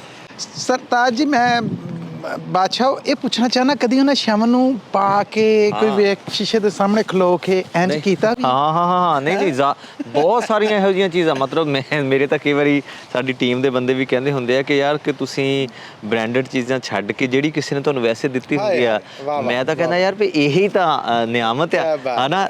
ਤੇ ਉਹ ਮੈਂ ਕੋਸ਼ਿਸ਼ ਕਰਦਾ ਹੁੰਦਾ ਕਿ ਜਿਨ੍ਹਾਂ ਨੇ ਦਿੱਤੀ ਹੁੰਦੀ ਉਹਨਾਂ ਨੂੰ ਪਤਾ ਲੱਗ ਜਾਂਦਾ ਕਿ ਅੱਛਾ ਯਾਰ ਇਹ ਮੈਂ ਉੱਥੇ ਦਿੱਤੀ ਸੀਗੀ, ਮੁੱਲ ਪੈ ਗਿਆ। ਪੜ੍ਹਨ ਵਾਲਿਆਂ ਦੇ ਵਿੱਚੋਂ ਮੈਂ ਪੁੱਛਣ ਡਿਆ ਸਾਂ, ਕਿਹੜੇ ਸ਼ਾਇਰ ਨੇ ਜਿਹੜੇ ਤੁਹਾਡੇ ਦਿਲ ਨੂੰ ਲੱਗੇ, ਜਾਂ ਜਿਨ੍ਹਾਂ ਦੀਆਂ ਲਿਖਤਾਂ ਰਚਨਾਵਾਂ ਪੜ੍ਹ ਕੇ ਦਿਲ ਨੂੰ ਟੁੰਬ ਲੱਗੀ? ਮੈਂ ਜਿੱਦਾਂ ਤੁਹਾਨੂੰ ਕਿਹਾ ਕਿ ਡਿਊਰਿੰਗ ਮੇਰੀ PhD ਦੇ ਵੇਲੇ ਜਦੋਂ ਵੀ ਮੌਕਾ ਮਿਲਣਾ, ਵੈਸੇ ਤਾਂ ਉਹ ਸੀਗੀ ਸੂਫੀਜ਼ਮ ਤੇ ਸੂਫੀ ਸ਼ਾਇਰਾਂ ਨੂੰ ਤਾਂ ਸਾਰਿਆਂ ਨੂੰ ਪੜ੍ਹਿਆ ਹੀ ਆ, ਉਹਨਾਂ ਤੋਂ ਬਾਹਰ ਵੀ ਚਾਹੇ ਉਹ ਕਿੱਸਾਕਾਰੀ ਹੋਵੇ, ਉੱਧਰ ਵੀ ਗਏ। ਬਾਬਾ ਵਾਰਿਸ ਸ਼ਾਹ ਸਾਹਿਬ ਦਾ ਨਾਮ ਤਾਂ ਲੈਣ ਦੀ ਜ਼ਰੂਰਤ ਹੀ ਨਹੀਂ ਆ, ਹਨਾ। ਉਹਨਾਂ ਤੋਂ ਬਿਨਾਂ ਦੀ ਕੋਈ ਚੀਜ਼ ਮੁਕੰਮਲ ਨਹੀਂ ਹੁੰਦੀ। ਪਰ ਇਹ ਉਹਨਾਂ ਤੋਂ ਇਲਾਵਾ ਜੇ ਮੈਂ ਕਹਾਂ, ਮੀਆਂ ਮੁਹੰਮਦ ਬਖਸ਼ ਜੇਲਮੀ ਸਾਹਿਬ ਦਾ ਮੈਂ ਬੜਾ ਕੁਛ, ਹਾਂਜੀ। ਔਰ ਦੂਸਰੀ ਗੱਲ, ਇੱਕ ਤੁਸੀਂ ਕਵੀਸ਼ਰੀ ਦੀ ਗੱਲ ਕੀਤੀ ਸੀ, ਸਾਡੇ ਇਸ ਪੰਜਾਬ ਤੋਂ ਬਟਵਾਰੇ ਤੋਂ ਬਾਅਦ ਉੱਧਰ 32 ਚੱਕ ਦਾਸ ਦਾ ਉਕਾੜੇ ਪਾਸ ਹੈ, ਉਹ ਕਹਿੰਦੇ ਆ ਜਾ ਕੇ ਜਦੋਂ ਜਿਹੜਾ ਸ਼ਾਹ ਮੁਕੀਮ ਵਾਲੇ ਪਾਸੇ ਨੂੰ ਚਲੇ। ਹਾਂਜੀ, ਉਹਨਾਂ ਦਾ ਨਾਮ ਹੈ ਬਾਬੂ ਰਜਬ ਅਲੀ। ਆਏ ਹਾਏ ਹਾਏ ਹਾਏ ਹਾਏ ਹਾਏ। ਉਹਨਾਂ ਨੇ ਤੇ ਜੋ ਕੁਝ ਲਿਖਿਆ, ਫਿਰ ਧਰਮ ਦੇ ਨਾਂ ਤੇ ਉਸ ਵਿਚਾਰੇ ਨੇ ਸੋਭਤਾਂ ਵੀ ਬਹੁਤ ਚੱਲੀਆਂ। ਵਾਹ ਵਾਹ, ਬਾਬੂ ਰਜਬ ਅਲੀ। ਔਰ ਉਹਨਾਂ ਦੇ ਹੁਣ ਪਰਿਵਾਰ ਦੇ ਵਿੱਚ ਮੈਨੂੰ ਲੱਗਦਾ ਉਹਨਾਂ ਦੇ ਪੋਤਰੇ ਨੇ, ਉਹ ਸਾਡੇ ਤੱਕ ਥੋੜੀ ਜਿਹੀ ਉਹਨਾਂ ਦੀ ਤੱਕ ਪਹੁੰਚ ਹੋਈ ਹੈ, ਦੁਆ ਸਲਾਮ ਜੀ ਦੀ, ਮੈਂ ਖਿਆਲ ਈਮੇਲ ਦੇ ਜ਼ਰੀਏ ਜਾਂ ਫੋਨ ਦੇ ਜ਼ਰੀਏ। ਤੇ ਹੁਣ ਕਦੀ ਮੌਕਾ ਮਿਲਿਆ ਉਹਨਾਂ ਦੇ ਦਰਸ਼ਨ ਵੀ, ਦੀਦਾਰੇ ਵੀ ਹੋਣਗੇ ਜਦੋਂ ਪੰਜਾਬ ਤੁਹਾਨੂੰ ਉਡੀਕਦਾ ਹੈ। ਲਾਹੌਰ ਦੇ ਅੰਦਰੂਨੇ, ਲਾਹੌਰ ਦੀਆਂ ਤੰਗ ਗਲੀਆਂ ਉਹ ਤੁਹਾਡੇ ਇੰਤਜ਼ਾਰ ਦੇ ਵਿੱਚ ਨੇ। ਮੁਸ਼ਤਾਕ ਯੂਸਫੀ ਵਾਲੀਆਂ ਕਿ ਇੱਕ ਪਾਸਿਓਂ ਬੀਬੀ ਇੱਕ ਪਾਸਿਓਂ ਬੰਦਾ ਆਵੇ ਤੇ ਬਰਾਬਰ ਆ ਕੇ ਸਿਰਫ ਨਿਕਾਹ ਦੀ ਗੁੰਜਾਇਸ਼ ਰਹਿੰਦੀ। ਜ਼ਰੂਰ ਜਾਣਾ, ਤੁਹਾਨੂੰ ਲਾਹੌਰ ਓਪਰਾ ਨਹੀਂ ਲੱਗੇਗਾ। ਤੁਹਾਨੂੰ ਉੱਥੇ ਨਜ਼ਰ ਆਏਗਾ ਕਿ ਸਤਿੰਦਰ ਸਰਤਾਜ ਇੱਥੇ ਪਹਿਲਾਂ ਹੀ ਮੌਜੂਦ ਸੀ, ਆਪਣੀ ਗਾਇਕੀ, ਆਪਣੇ ਗੀਤਾਂ ਦੇ ਨਾਲ। ਚਾਹ ਹੈ ਕਿ ਇਹ ਵਾੜਾ ਵੂੜਾ ਨੇ ਜਿਹੜੀਆਂ, ਇਹਦੇ ਤੋਂ ਪਰਲੇ ਪਾਸੇ ਵੀ ਤੇ ਉਹ ਮੇਰਾ ਹੀ ਪੰਜਾਬ ਹੈ। ਮੈਂ ਇੱਕ ਵਾਰੀ ਅਸੀਂ ਨਾ ਵਾਗੇ ਗਏ ਸੀ। ਅੱਛਾ। ਤੇ ਨੀਰੂ ਬਾਜਵਾ ਹੋਣਾ ਨਾਲ ਨਹੀਂ ਉਸ ਹਾਂਜੀ ਉਸ ਉਦੋਂ ਵੀ ਗਏ ਆ। ਉਹ ਤਾਂ ਚਲੋ ਪ੍ਰਮੋਸ਼ਨਲ ਇਵੈਂਟ ਸੀਗਾ ਤੇ ਬਹੁਤ ਵੱਡੀ ਤਾਦਾਦ 'ਚ ਲੋਕ ਸੀ। ਇੱਕ ਵਾਰੀ ਸਾਇਲੈਂਟਲੀ ਅਸੀਂ, ਉਦੋਂ ਇੰਨੀ ਜ਼ਿਆਦਾ ਲੋਕ ਨਹੀਂ ਸੀਗੇ, ਬਹੁਤ ਹੀ ਕੀ ਕਹਿੰਦੇ ਹੁੰਦੇ ਆ, ਚੁੱਪ-ਚਪੀਤੇ ਗਏ ਤੇ ਅਸੀਂ ਬਿਲਕੁਲ ਗੇਟ ਦੇ ਨਜ਼ਦੀਕ ਗਏ ਤੇ ਉਸ ਪਾਸਿਓਂ ਮੈਨੂੰ ਮੇਰੇ ਨਾਮ ਦੀਆਂ ਆਵਾਜ਼ਾਂ ਆਈਆਂ। ਤੇ ਕੀ ਫੀਲ ਹੋਇਆ? ਮਤਲਬ ਕਿ ਤੁਸੀਂ ਇਹ ਤਸੱਵਰ ਕਰ ਸਕਦੇ ਆ ਕਿ ਏਡੀ ਵੱਡੀ ਜਿੱਤ ਮਹਿਸੂਸ ਹੋਈ ਕਿ ਤੁਸੀਂ ਤੁਹਾਡੇ ਅਫਸਾਨੇ, ਤੁਹਾਡੇ ਖਿਆਲ, ਤੁਹਾਡੇ ਤਸੱਵੁਰ, ਤੁਹਾਡੇ ਲਫ਼ਜ਼ ਸਰਹੱਦਾਂ ਤੋਂ ਪਾਰ ਵੀ ਪਹੁੰਚੇ ਨੇ, ਵਸਦੇ ਨੇ ਲੋਕਾਂ ਦੀਆਂ ਰੂਹਾਂ ਦੇ ਵਿੱਚ, ਦਿਲਾਂ ਦੇ ਵਿੱਚ। ਤੇ ਮੈਨੂੰ ਉਦਣ ਇੱਦਾਂ ਲੱਗਿਆ ਸੀਗਾ ਕਿ ਯਾਰ ਕਿ ਚਲੋ ਕੁਛ ਨਾ ਕੁਛ ਤੁਸੀਂ ਹਾਸਿਲ ਕੀਤਾ। ਡਾਕਟਰ ਸਤਿੰਦਰ ਸਰਤਾਜ ਜੀ, ਚੰਗਾ ਲਿਖਣ ਦੇ ਨਾਲ ਨਾਲ ਚੰਗਾ ਪੜ੍ਹਨਾ ਵੀ ਜ਼ਰੂਰੀ ਹੈ। ਕਿਹੜੇ ਕਵੀਸ਼ਰ ਨੇ ਕਲਾਸਿਕ ਤੇ ਤੁਸੀਂ ਦੱਸ ਦਿੱਤਾ, ਉਸ ਤੋਂ ਬਾਅਦ ਜਦੀਦ ਦੌਰ 'ਚ, ਅਜੋਕੇ ਦੌਰ 'ਚ, ਜਿਨ੍ਹਾਂ ਨੂੰ ਤੁਸੀਂ ਸੁਣਦੇ ਜੇ ਤੇ ਕਹਿੰਦੇ ਜੇ ਕਿ ਇਹ ਮੇਰਾ ਮਨ ਟੁੰਬਦੇ ਨੇ? ਮੈਂ ਉਹਨਾਂ ਕਵੀਸ਼ਰਾਂ, ਉਹਨਾਂ ਸ਼ਾਇਰਾਂ ਦੇ ਨਾਂ ਤੁਹਾਡੀ ਜ਼ੁਬਾਨੀ ਸੁਣਨਾ ਚਾਹੁੰਦਾ। ਹਾਂਜੀ ਮੇਰੀ ਇੱਕ ਬੜੀ ਵੱਡੀ ਨਜ਼ਮ ਹੈ ਇਹਦੇ ਉੱਤੇ ਕਿ ਗਲਤੀ ਹੋ ਗਈ ਮੈਥੋਂ ਖੁਦ ਨੂੰ ਸ਼ਾਇਰ ਕਹਿ ਬੈਠਾ, ਮੇਰੇ ਵਰਗੇ ਤਾਂ ਸ਼ਾਇਰਾਂ ਦੀਆਂ ਜੁੱਤੀਆਂ ਝਾੜਦੇ। ਕੀ ਕੋਈ ਬੈਠ ਸੁਣਾਵੇ ਆਲਮ ਫਾਜ਼ਲ ਲੋਕਾਂ ਨੂੰ, ਉੱਚੀਆਂ ਸੋਚਾਂ ਵਾਲੇ ਪੜ੍ਹ ਕਾਗਜ਼ ਨੂੰ ਫਾੜਦੇ। ਜਦ ਮੈਂ ਪੜ੍ਹਿਆ ਵਾਰਸ ਅਸਲੀ ਸ਼ੌਹਰ ਸਲੇਟੀ ਦਾ, ਉਹਨੇ ਹੀਰ ਨੂੰ ਫੜ ਲੜ ਰਾਂਝੇ ਤੇ ਲਾਇਆ। ਕੀਕਣ ਅੰਗ ਅੰਗ ਨੂੰ ਲਫ਼ਜ਼ਾਂ ਵਿੱਚ ਪਰੋਂਦਾ ਏ, ਉਹ ਮਖਤੂਮ ਦਾ ਆਲਾ ਸ਼ਾਗਿਰਦ ਕਹਾਇਆ। ਬੁੱਲਾ ਖੁਦ ਕਹਿੰਦਾ ਏ ਚੁੱਲ੍ਹਾ ਮੈਥੋਂ ਚੰਗਾ ਏ, ਪਰ ਮੈਂ ਡੁੱਲਾ ਉਹਦਾ ਇਲਮ ਹੱਕਾਨੀ ਜਾਣ ਕੇ। ਉਹ ਅਬਦੁੱਲਾ ਪੁੱਤ ਮੁਹੰਮਦ ਜੀ ਦਰਵੇਸ਼ ਦਾ, ਜਿਹਨੇ ਡੇਰਾ ਲਾਇਆ ਵਿੱਚ ਕਸੂਰੀ ਆਣ ਕੇ। ਇੱਕ ਸੀ ਮੀਰਪੁਰੇ ਦਾ ਸ਼ਾਇਰ ਨੇੜੇ ਜੇਹਲਮ ਦੇ, ਜਿਹਦਾ ਨਾਮ ਮੁਹੰਮਦ ਬਖਸ਼ ਆਖਦੇ ਮੀਆਂ। ਕਿੱਸਾ ਸੈਫ ਮਲੂਕ ਦਾ ਵੱਡਾ ਸਾਰੀ ਦੁਨੀਆ ਤੋਂ, ਜਿਹਨੇ ਕਥਾ ਸੁਣਾਈਆਂ ਮਿਸਰ ਸੁਲੇਮਾ ਦੀਆਂ। ਇੱਕ ਜੀ ਕਰਦਾ ਸਿਫਤ ਸੁਣਾਵਾਂ ਕਾਦਰ ਯਾਰ ਦੀ, ਉਹਦੇ ਵਰਗਾ ਕਿਸ ਨੇ ਲਿਖਣਾ ਏ ਜੰਗਨਾਮਾ। ਉਹਨੇ ਸਿਰਜੇ ਐਸੇ ਨਕਸ਼ ਬਹਾਦਰ ਸਿੰਘਾਂ ਦੇ, ਮੈਂ ਰਣਜੀਤ ਸਿੰਘ ਸਰਕਾਰ ਤੋਂ ਸਦਕੇ ਜਾਵਾਂ। ਓਏ ਭਗਵਾਨ ਸਿਆਂ ਵੇ ਤੇਰੀ ਹੀਰ ਕਮਾਲ ਦੀ, ਕੀਕਣ ਜੋੜੇ ਛੰਦ ਕਵਿਤ ਮੈਨੂੰ ਵੀ ਦੱਸ ਜਾਵੇ। ਜੀਕਣ ਖੇਤ ਕਪਾਹ ਵਿੱਚ ਡੰਗੀ ਭਾਬੋ ਸਹਿਤੀ ਦੀ, ਸੁਣ ਸ਼ਾਇਰਾ ਬਣ ਕੇ ਨਾਗਰਵਾਨੀ ਦਾ ਮੈਨੂੰ ਵੀ ਦੱਸ ਜਾਵੇ। ਇੱਕ ਸੀ ਸਭਨਾਂ ਦਾ ਜਰਨੈਲ ਕਵੀਸ਼ਰ ਰਜਬ ਅਲੀ, ਜੋੜੇ ਛੰਦ 72 ਕਲੀਏ ਕੰਢੇ ਨਹਿਰ ਦੇ। ਸਾਦਾ ਬੋਲੀ ਤੋਂ ਦਿਲ ਅਸ਼ਕੇ ਅਸ਼ਕੇ ਕਰ ਉੱਠਦਾ, ਉਹਨੇ ਭਾਗ ਜਗਾਤੇ ਮੋਗੇ ਵਰਗੇ ਸ਼ਹਿਰ ਦੇ। ਸੋਹਣਾ ਸ਼ਾਇਰ ਮੁੰਡਾ ਸ਼ਿਵ ਸੀ ਸ਼ਹਿਰ ਬਟਾਲੇ ਦਾ, ਉਹਨੇ ਬਿਰਹਾ ਨੂੰ ਕੋਈ ਰੰਗਤ ਨਵੀਂ ਚੜਾਈ। ਅੱਜ ਦਾ ਹਰ ਕੋਈ ਗਾਇਕ ਉਸਦੀ ਰਚਨਾ ਗਾ ਕੇ ਰੁਤਬੇ ਪਾਉਂਦਾ, ਉਸਨੇ ਦੇਖ ਪੰਜਾਬੀ ਦੁਨੀਆ ਵਿੱਚ ਪਹੁੰਚਾਈ। ਨਹੀਂ ਜੀ ਕਰਦਾ ਇੱਥੇ ਨਾਮ ਲਈਏ ਸਰਤਾਜ ਦਾ, ਉਹਦੇ ਕੋਲ ਤਾਂ ਨਾ ਰਾਜ ਹੈ ਨਾ ਤਾਜ ਹੈ। ਰੱਖੀ ਪਰਦੇ ਮੇਰੀ ਬੇਅਕਲੀ ਤੇ ਸਾਈਆਂ ਵੀ ਲੱਜ ਪਾਲੀ, ਤੇਰੇ ਹੱਥੀ ਹੀ ਹੁਣ ਇਸ ਬੰਦੇ ਦੀ ਲਾਜ ਹੈ।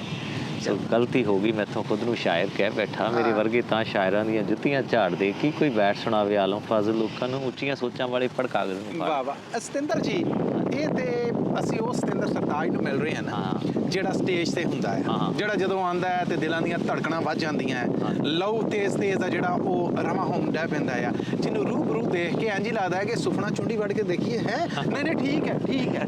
ਅੱਛਾ, ਇੱਕ ਆਪਣੀ ਉਹਦੀ ਜ਼ਿੰਦਗੀ ਵੀ ਹੈ। ਕੁਕਿੰਗ ਕਰ ਲੈਂਦੇ ਜੇ, ਕੱਪੜੇ ਧੋ ਲੈਂਦੇ ਜੇ, ਸਾਬਣ ਸਰਫ ਤੁਹਾਡਾ ਵੀ ਕਦੀ ਮੁੱਕਦਾ?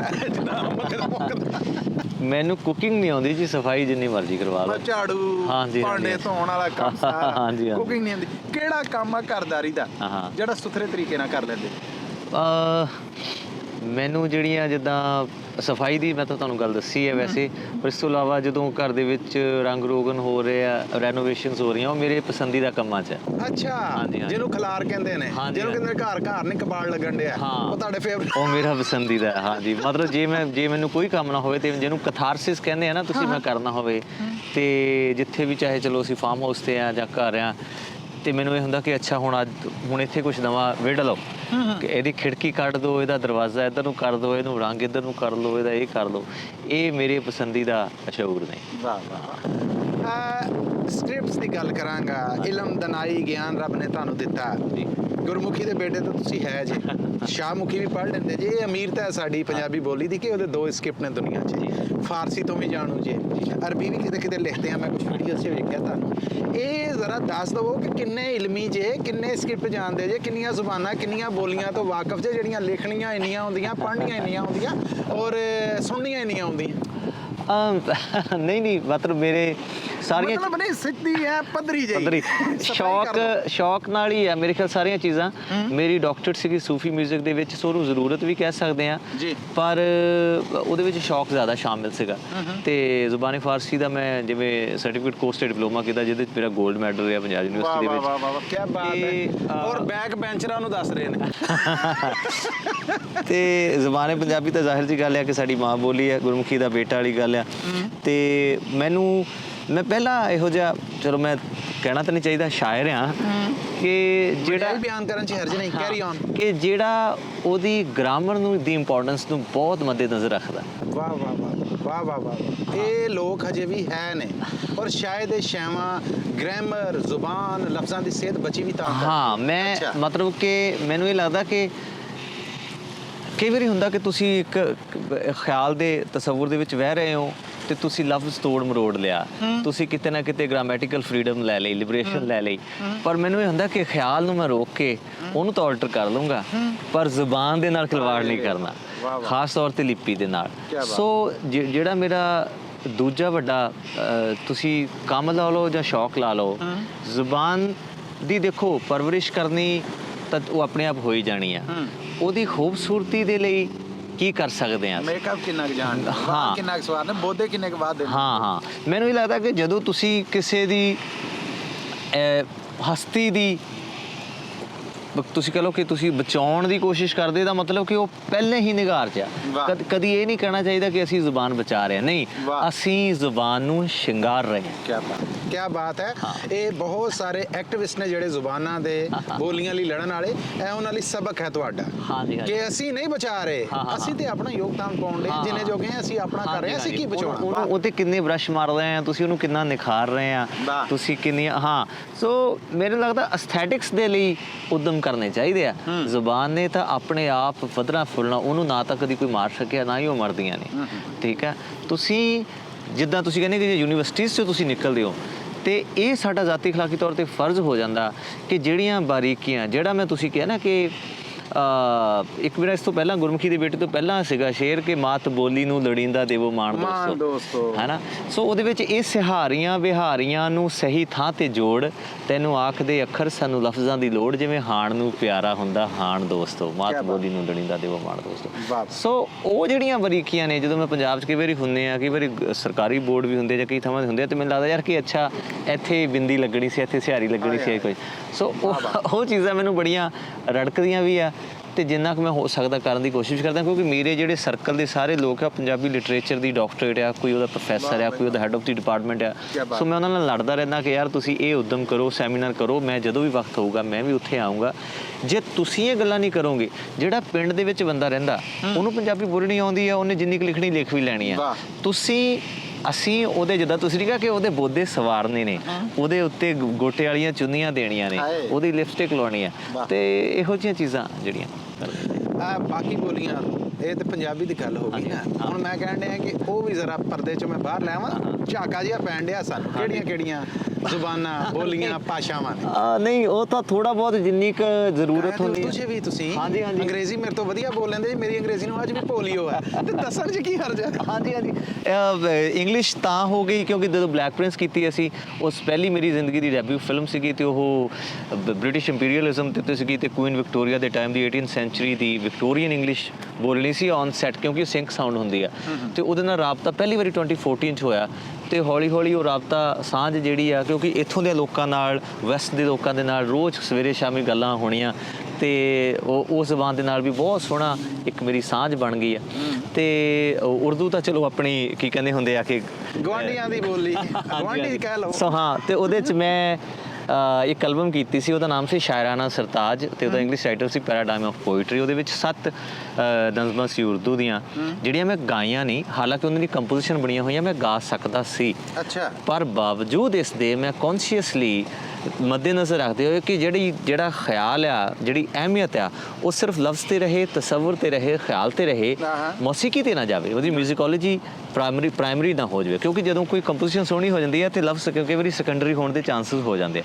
ਸੋ ਹੁਣ ਮੈਂ ਸਿਰਫ ਰਿਸਾਈਟ ਕੀਤਾ, ਮੈਂ ਉਹਦੇ 'ਚੋਂ ਇੱਕ ਦੀ ਕੀ ਕਹਿੰਦੇ ਹੁੰਦੇ ਆ ਤੁਹਾਨੂੰ ਸੁਣਾਉਣ ਦੀ ਕੋਸ਼ਿਸ਼ ਕਰਦਾ ਕਿ ਜ਼ਰੂਰ। ਰਹਿਨੁਮਾਈਆਂ ਛੋੜੀਏ ਚਲੀਏ ਆਵਾਰਾ ਹੋ ਚਲੇ, रहनुमाइयाँ छोड़िए चलिए आवारा हो चलें, जैसे थे पहले ज़रा वैसे दोबारा हो चलें।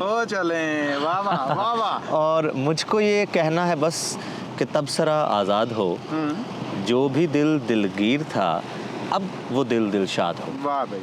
मुझको ये कहना है बस कि तब सरा आज़ाद हो, जो भी दिल दिलगीर था अब वो दिल दिलशाद हो, काम आ जाएं ज़ुबाने अगर किसी मस्कीन के, चलिए कुछ मुफलिसों कमबख्तों का नारा हो चले, रहनुमाइयाँ छोड़िए चलिए आवारा हो चले, जैसे थे पहले ज़रा वैसे दोबारा हो चले। फेवरेट मंजर केड़े?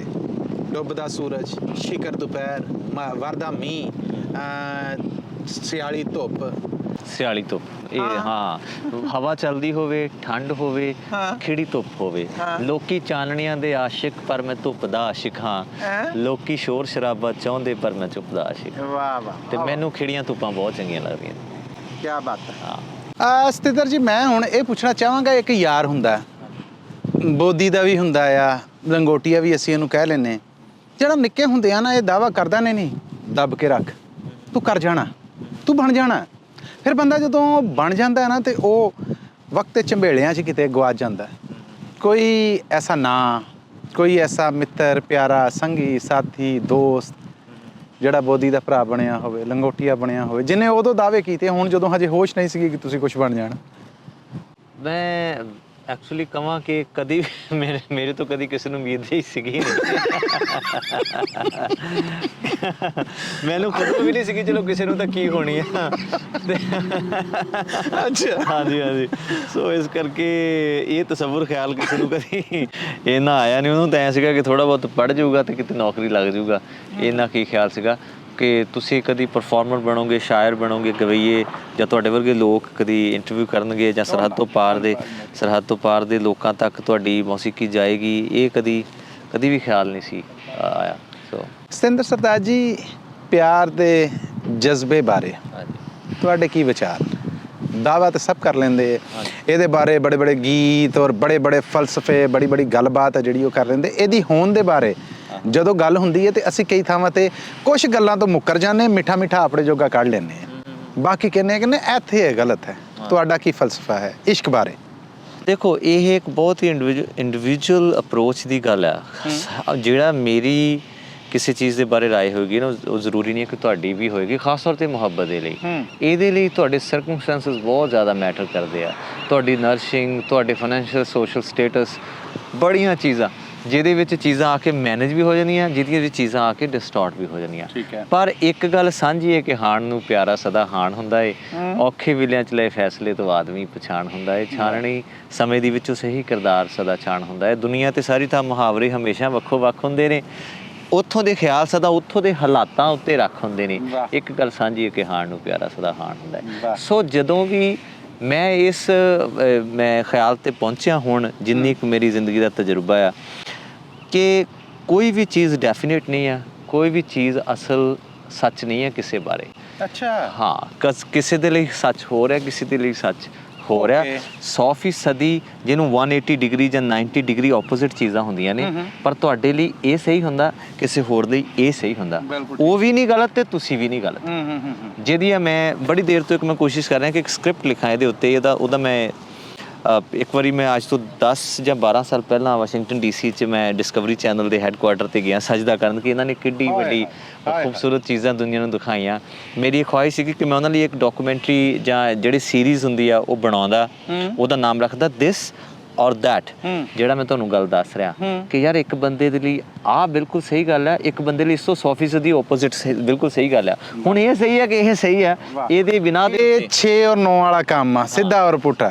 ਵਾਹ। ਸੋ ਬਾਕੀ ਜਿਹੜੀ ਤੁਸੀਂ ਮੁਹੱਬਤ ਦੀ ਅਸਲ ਕੀ ਕਹਿੰਦੇ ਹੁੰਦੇ, ਇੱਕ ਰੰਗਤ ਪੁੱਛਣੀ ਹੋਵੇ ਤੇ ਮੈਨੂੰ ਲੱਗਦਾ ਕਿ ਫਿਦਾ ਸਭ ਹੁੰਦੇ ਤੂੰ ਨਿਸਾਰ ਹੋ ਜਾ, ਉਹਨੂੰ ਪਤਾ ਲੱਗੇ ਤਾਂ ਗੁਮਾਨ ਹੋਵੇ, ਦਿਲ ਹਾਰ ਤੇ ਸਹੀ ਆਪਾਂ ਵਾਰ ਤੇ ਸਹੀ, ਇੱਥੇ ਹਾਰਿਆਂ ਦੀ ਉੱਚੀ ਸ਼ਾਨ ਹੋਵੇ। ਸੋ ਮੈਂ ਮੁਹੱਬਤ ਨੂੰ ਇਹਨਾਂ ਲਫ਼ਜ਼ਾਂ ਦੇ ਨਾਲ ਹੀ ਬਿਆਨ ਕਰਦਾ। ਅਖੀਰ ਤੇ ਪੁੱਛਣਾ ਚਾਹਾਂਗਾ, ਉੱਚੇ ਖਾਬ ਵੇਖਣਾ, ਤਗੜੇ ਖਾਬ ਵੇਖਣਾ, ਆਪਣੇ ਪਰਾਂ ਦੇ ਜ਼ੋਰ ਤੋਂ ਬਾਹਰ ਦੇ ਖਾਬ ਵੇਖਣਾ ਜਾਇਜ਼ ਹੈ? ਇਹ ਉਹੀ ਦਿਸ ਔਰ ਦੈਟ ਵਾਲੀ ਗੱਲ ਆ। ਮੈਂ ਤੇ ਇੰਨਾ ਜ਼ਿਆਦਾ, ਮੇਰੇ ਕੋਈ ਖ਼ਾਬ ਨਹੀਂ ਹੈ ਜੀ, ਮੇਰੀ ਕੋਈ ਖਾਹਿਸ਼ ਨਹੀਂ ਹੈ, ਮੈਂ ਕਿਤੇ ਪਹੁੰਚਣਾ ਨਹੀਂ ਹੈ। ਜਿਹੜੇ ਵੇਖਦੇ ਨੇ ਤੁਹਾਡੇ ਚਾਹਤਕਾਰ, ਉਹਨਾਂ ਨੂੰ ਕੀ ਕਹੋਗੇ? ਸੋਚ ਉਡਾਨਾ, ਖਾਬ ਉੱਚੇ ਰੱਖਣੇ ਚਾਹੀਦੇ ਜਾਂ ਨਹੀਂ? ਜੋ ਉਹਨਾਂ ਦਾ ਦਿਲ, ਜਿਹੜਾ ਇਨਸਟਿੰਕਟ ਕਹਿੰਦਾ ਨਾ ਉਹਨਾਂ ਦਾ, ਇਹੀ ਤਾਂ ਪੁੱਛਣਾ ਚਾਹ ਰਿਹਾ ਹਾਂ। ਜੋ ਉਹਨਾਂ ਦੀ ਜ਼ਹਿਨੀਅਤ ਕਹਿੰਦੀ ਹੈ, ਜੋ ਉਹਨਾਂ ਦੀ ਰੂਹ ਕਹਿੰਦੀ ਹੈ ਕਿ ਮੈਨੂੰ ਇਹ ਕਰਨਾ ਚਾਹੀਦਾ, ਤੇ ਜੇਕਰ ਤੁਹਾਨੂੰ ਖਿਆਲ ਉੱਚੇ ਰੱਖ ਕੇ ਉਡਾਰੀ ਵੱਜਦੀ ਆ ਤਾਂ ਮਾਰ ਲਓ। ਜੇ ਖਿਆਲ ਨਾ ਰੱਖ ਕੇ ਜ਼ਮੀਨ 'ਤੇ ਰਹਿ ਕੇ ਤੁਸੀਂ ਬਹੁਤ ਵੱਡਾ ਦੇਖ ਸੁਣ 'ਤੇ ਪਹੁੰਚ ਸਕਦੇ ਹੋ ਤਾਂ ਉਹ ਕਰ ਲਓ। ਮੈਂ ਉਹ ਕਹਿੰਦਾ ਕਿ ਕਿਸੇ ਬੰਦੇ ਦੀ ਇਹ ਬੰਦਿਸ਼ ਨਹੀਂ ਲਗਾਈ ਜਾ ਸਕਦੀ ਕਿ ਯਾਰ ਇਸ ਤਰ੍ਹਾਂ ਕਰੋਗੇ ਤੇ ਤੁਸੀਂ ਇੱਥੇ ਪਹੁੰਚ ਜਾਓਗੇ। ਨਹੀਂ, ਤੁਹਾਡੇ ਮਾਪੇ ਹੋਰ ਨੇ, ਤੁਹਾਡਾ ਪਿੰਡ ਹੋ ਰਿਹਾ, ਤੁਹਾਡੀਆਂ ਤਕਦੀਰਾਂ ਹੋਰ ਨੇ, ਤੁਹਾਡੇ ਸਰਕਮਸਟੈਂਸਿਸ ਹੋਰ ਨੇ। ਤੁਸੀਂ ਮੇਰੇ ਵਾਂਗੂ ਸੋਚੋਗੇ ਸ਼ਾਇਦ ਉਸ ਤਰ੍ਹਾਂ ਨਾ ਹੋਵੇ, ਤੁਸੀਂ ਆਪਣੇ ਵਾਂਗੂ ਸੋਚੋਗੇ ਸ਼ਾਇਦ ਉਸ ਤੋਂ ਵੀ ਬਹੁਤ ਜ਼ਿਆਦਾ ਵੱਡਾ। ਕਿਆ ਬਾਤ ਹੈ। ਸਤਿੰਦਰ ਸਰਤਾਜ ਬਣਨ ਵਾਸਤੇ ਰਗੜੇ ਵੀ ਉਹਦੇ ਵਰਗੇ ਖਾਣੇ ਪੈਣਗੇ, ਅਦਰਵਾਈਜ਼ ਤੁਸੀਂ ਕਹੋ ਕਿ ਇਹ ਜੋ ਕੁਝ ਤੁਸੀਂ ਦੇਖ ਰਹੇ ਜੇ ਅਸੀਂ ਵੀ ਇਦਾਂ ਹੋ ਸਕਨੇ, ਇਹ ਪੋਸੀਬਲ ਨਹੀਂ। ਹਾਂ, ਮਤਲਬ ਇੱਕ ਗੱਲ ਜ਼ਰੂਰ ਤੁਸੀਂ ਜ਼ਿਹਨ 'ਚ ਰੱਖ ਲਓ, ਖਾਬ ਦੇਖੋ ਜਾਂ ਨਾ ਦੇਖੋ, ਰੱਖਣੇ ਰੱਖੋ ਨਾ ਰੱਖੋ, ਪਰ ਜਿਹੜੀ ਮਿਹਨਤ ਆ, ਜਿਹਨੂੰ ਪਰਸਿਸਟੈਂਸੀ ਤੇ ਕੰਸਿਸਟੈਂਸੀ ਕਹਿੰਦੇ ਆ ਆਪਾਂ, ਉਹ ਬੜੀ ਜ਼ਰੂਰੀ ਹੈ। ਕਿ ਮਤਲਬ ਕਿ ਰਗੜੇ ਚਲੋ ਰੱਬ ਕਰੇ ਤੁਹਾਨੂੰ ਨਾ ਲੱਗਣ ਹਨਾ ਰੱਬ ਕਰੇ ਹਨਾ ਲੇਕਿਨ ਰਗੜਿਆਂ ਤੋਂ ਬਾਅਦ ਹੀ ਸ਼ਾਇਦ ਗੋਲ ਹੁੰਦੀ ਤੇ ਕਿਸੇ ਕਾਬਲ ਹੁੰਦੀ ਹੈ, ਉਸ ਤੋਂ ਬਾਅਦ ਪਹਿਲਾਂ ਤਾਂ ਖੁਰਦਰੀ ਰਹਿੰਦੀ। ਇਹ ਮੇਰਾ ਫਲਸਫਾ ਜ਼ਰੂਰੀ ਨਹੀਂ ਤੁਸੀਂ ਤੇ ਸਹਿਮਤ ਹੋਵੋ। ਨਹੀਂ ਬਿਲਕੁਲ ਹੋ ਸਕਦੀ ਹੈ। ਮੈਂ ਤਾਂ ਦੁਆ ਕੀਤੀ ਹੈ ਕਿ ਜਿੰਨੇ ਰਗੜੇ ਸਾਨੂੰ ਲੱਗਦੇ ਆ ਉਹ ਅਸੀਂ ਦੁਆ ਕਰਦੇ ਕਿ ਤੁਹਾਨੂੰ ਲੱਗਣ ਹੀ ਨਾ। ਤੁਸੀਂ ਤੇ ਬਿਲਕੁਲ ਹੀ ਜਿੱਥੇ ਜਾਓ ਤੇ ਰਿੜਦੇ ਹੋਏ ਹੀ ਪਹੁੰਚ ਜਾਓ ਤੇ ਬੜੀ ਚੰਗੀ ਗੱਲ ਹੈ। ਨਹੀਂ ਤਾਂ ਜਦੋਂ ਗੋਲ ਹੋਣਾ ਪੈਂਦਾ ਰਗੜੇ ਖਾ ਕੇ ਤੇ ਉਹ ਫਿਰ ਬੜਾ ਤਕਲੀਫਦਾਇਕ ਵੀ ਚੀਜ਼ਾਂ ਹੁੰਦੀਆਂ ਨੇ। ਪਰ ਉਹਨੂੰ ਤੁਸੀਂ ਸਫ਼ਰ ਮੰਨੋ, ਤੁਸੀਂ ਸਫ਼ਰ ਦੀ ਖੂਬਸੂਰਤੀ ਨੂੰ ਮਾਣਨ ਦੀ ਕੋਸ਼ਿਸ਼ ਕਰੋ। ਕਦੀ ਇਹ ਨਾ ਕਹੋ ਕਿ ਯਾਰ ਇਹ ਮੇਰੇ ਤੇ ਤਸ਼ੱਦਦ ਹੋ ਰਹੀ ਆ ਜਾਂ ਇਹਨੂੰ ਮੈਂ ਸੈਕਰੀਫਾਈਸ ਕੀਤਾ ਜਾਂ ਇਹ ਮੇਰਾ ਸਟਰਗਲ ਦਾ ਪੀਰੀਅਡ ਨਹੀਂ। ਸਟਰਗਲ ਦਾ ਪੀਰੀਅਡ ਨਹੀਂ, ਉਹ ਤੁਹਾਡੀ ਪੋਲਿਸ਼ਿੰਗ ਦਾ ਪੀਰੀਅਡ। ਵਾਹ ਵਾਹ ਵਾਹ ਵਾਹ ਵਾਹ ਵਾਟ ਅ ਕਨਸੈਪਟ। ਡਾਕਟਰ ਸਤਿੰਦਰ ਸਰਤਾਜ ਜੀ ਬਹੁਤ ਧੰਨਵਾਦ ਤੁਹਾਡੇ ਨਾਲ ਇਹ ਗੱਲਬਾਤ ਤੇ ਮੁਲਾਕਾਤ ਕਰਕੇ ਵੀ। ਸੱਚੀ ਗੱਲ ਇਹ ਹੈ ਕਿ ਮੈਨੂੰ ਹਜੇ ਯਕੀਨ ਨਹੀਂ ਆਇਆ ਕਿ ਮੈਂ ਆਪਣੀ ਫੇਵਰੇਟ ਆਵਾਜ਼, ਆਪਣੇ ਫੇਵਰੇਟ ਲਿਖਾਰੀ, ਐਡੇ ਉੱਚੇ ਮਹਾਨ ਕਲਾਕਾਰ ਦੇ ਸਾਹਮਣੇ ਮੌਜੂਦ ਹਾਂ। ਧੰਨਵਾਦ ਤੁਹਾਡਾ ਕਿ ਤੁਸੀਂ ਕੁਝ ਸਮਾਂ ਦਿੱਤਾ। ਥੈਂਕ ਯੂ ਸੋ ਮਚ, ਬੜੀ ਮਿਹਰਬਾਨੀ ਜੀ। ਇਹ ਸਨ ਡਾਕਟਰ ਸਤਿੰਦਰ ਸਰਤਾਜ ਜਿਹੜੇ ਪੰਜਾਬੀ ਟੀਵੀ USA ਔਰ ਪੰਜਾਬੀ ਰੇਡੀਓ USA ਦੇ ਸੁਣਨ ਔਰ ਦੇਖਣ ਵਾਲਿਆਂ ਦੇ ਰੂਬਰੂ ਸਨ। ਕੋਸ਼ਿਸ਼ ਕੀਤੀ ਕਿ ਅੱਜ ਤੁਹਾਨੂੰ ਉਸ ਡਾਕਟਰ ਸਤਿੰਦਰ ਸਰਤਾਜ ਹੋਣਾ ਦੇ ਨਾਲ ਮਿਲਵਾਵਾਂ ਜਿਹੜੇ ਗਾਇਕੀ ਤੋਂ ਪਿੱਛੇ ਬੈਕ ਸਟੇਜ ਇੱਕ ਜ਼ਿੰਦਗੀ ਗੁਜ਼ਾਰ ਰਹੇ ਨੇ। ਕਿਸ ਹੱਦ ਤੱਕ ਕਾਮਯਾਬ ਹੋਏ ਆ ਮੇਰੀ ਇਸ ਨਲਾਇਕੀ ਨੂੰ ਕਬੂਲ ਕਰਨਾ। ਫਿਰ ਮਿਲਾਂਗੇ ਅਗਲੀ ਮੁਲਾਕਾਤ ਤੱਕ ਲਈ ਤੁਹਾਡਾ ਮੇਰਾ ਸਾਡਾ ਸਾਰਿਆਂ ਦਾ ਰੱਬ ਰਾਖਾ।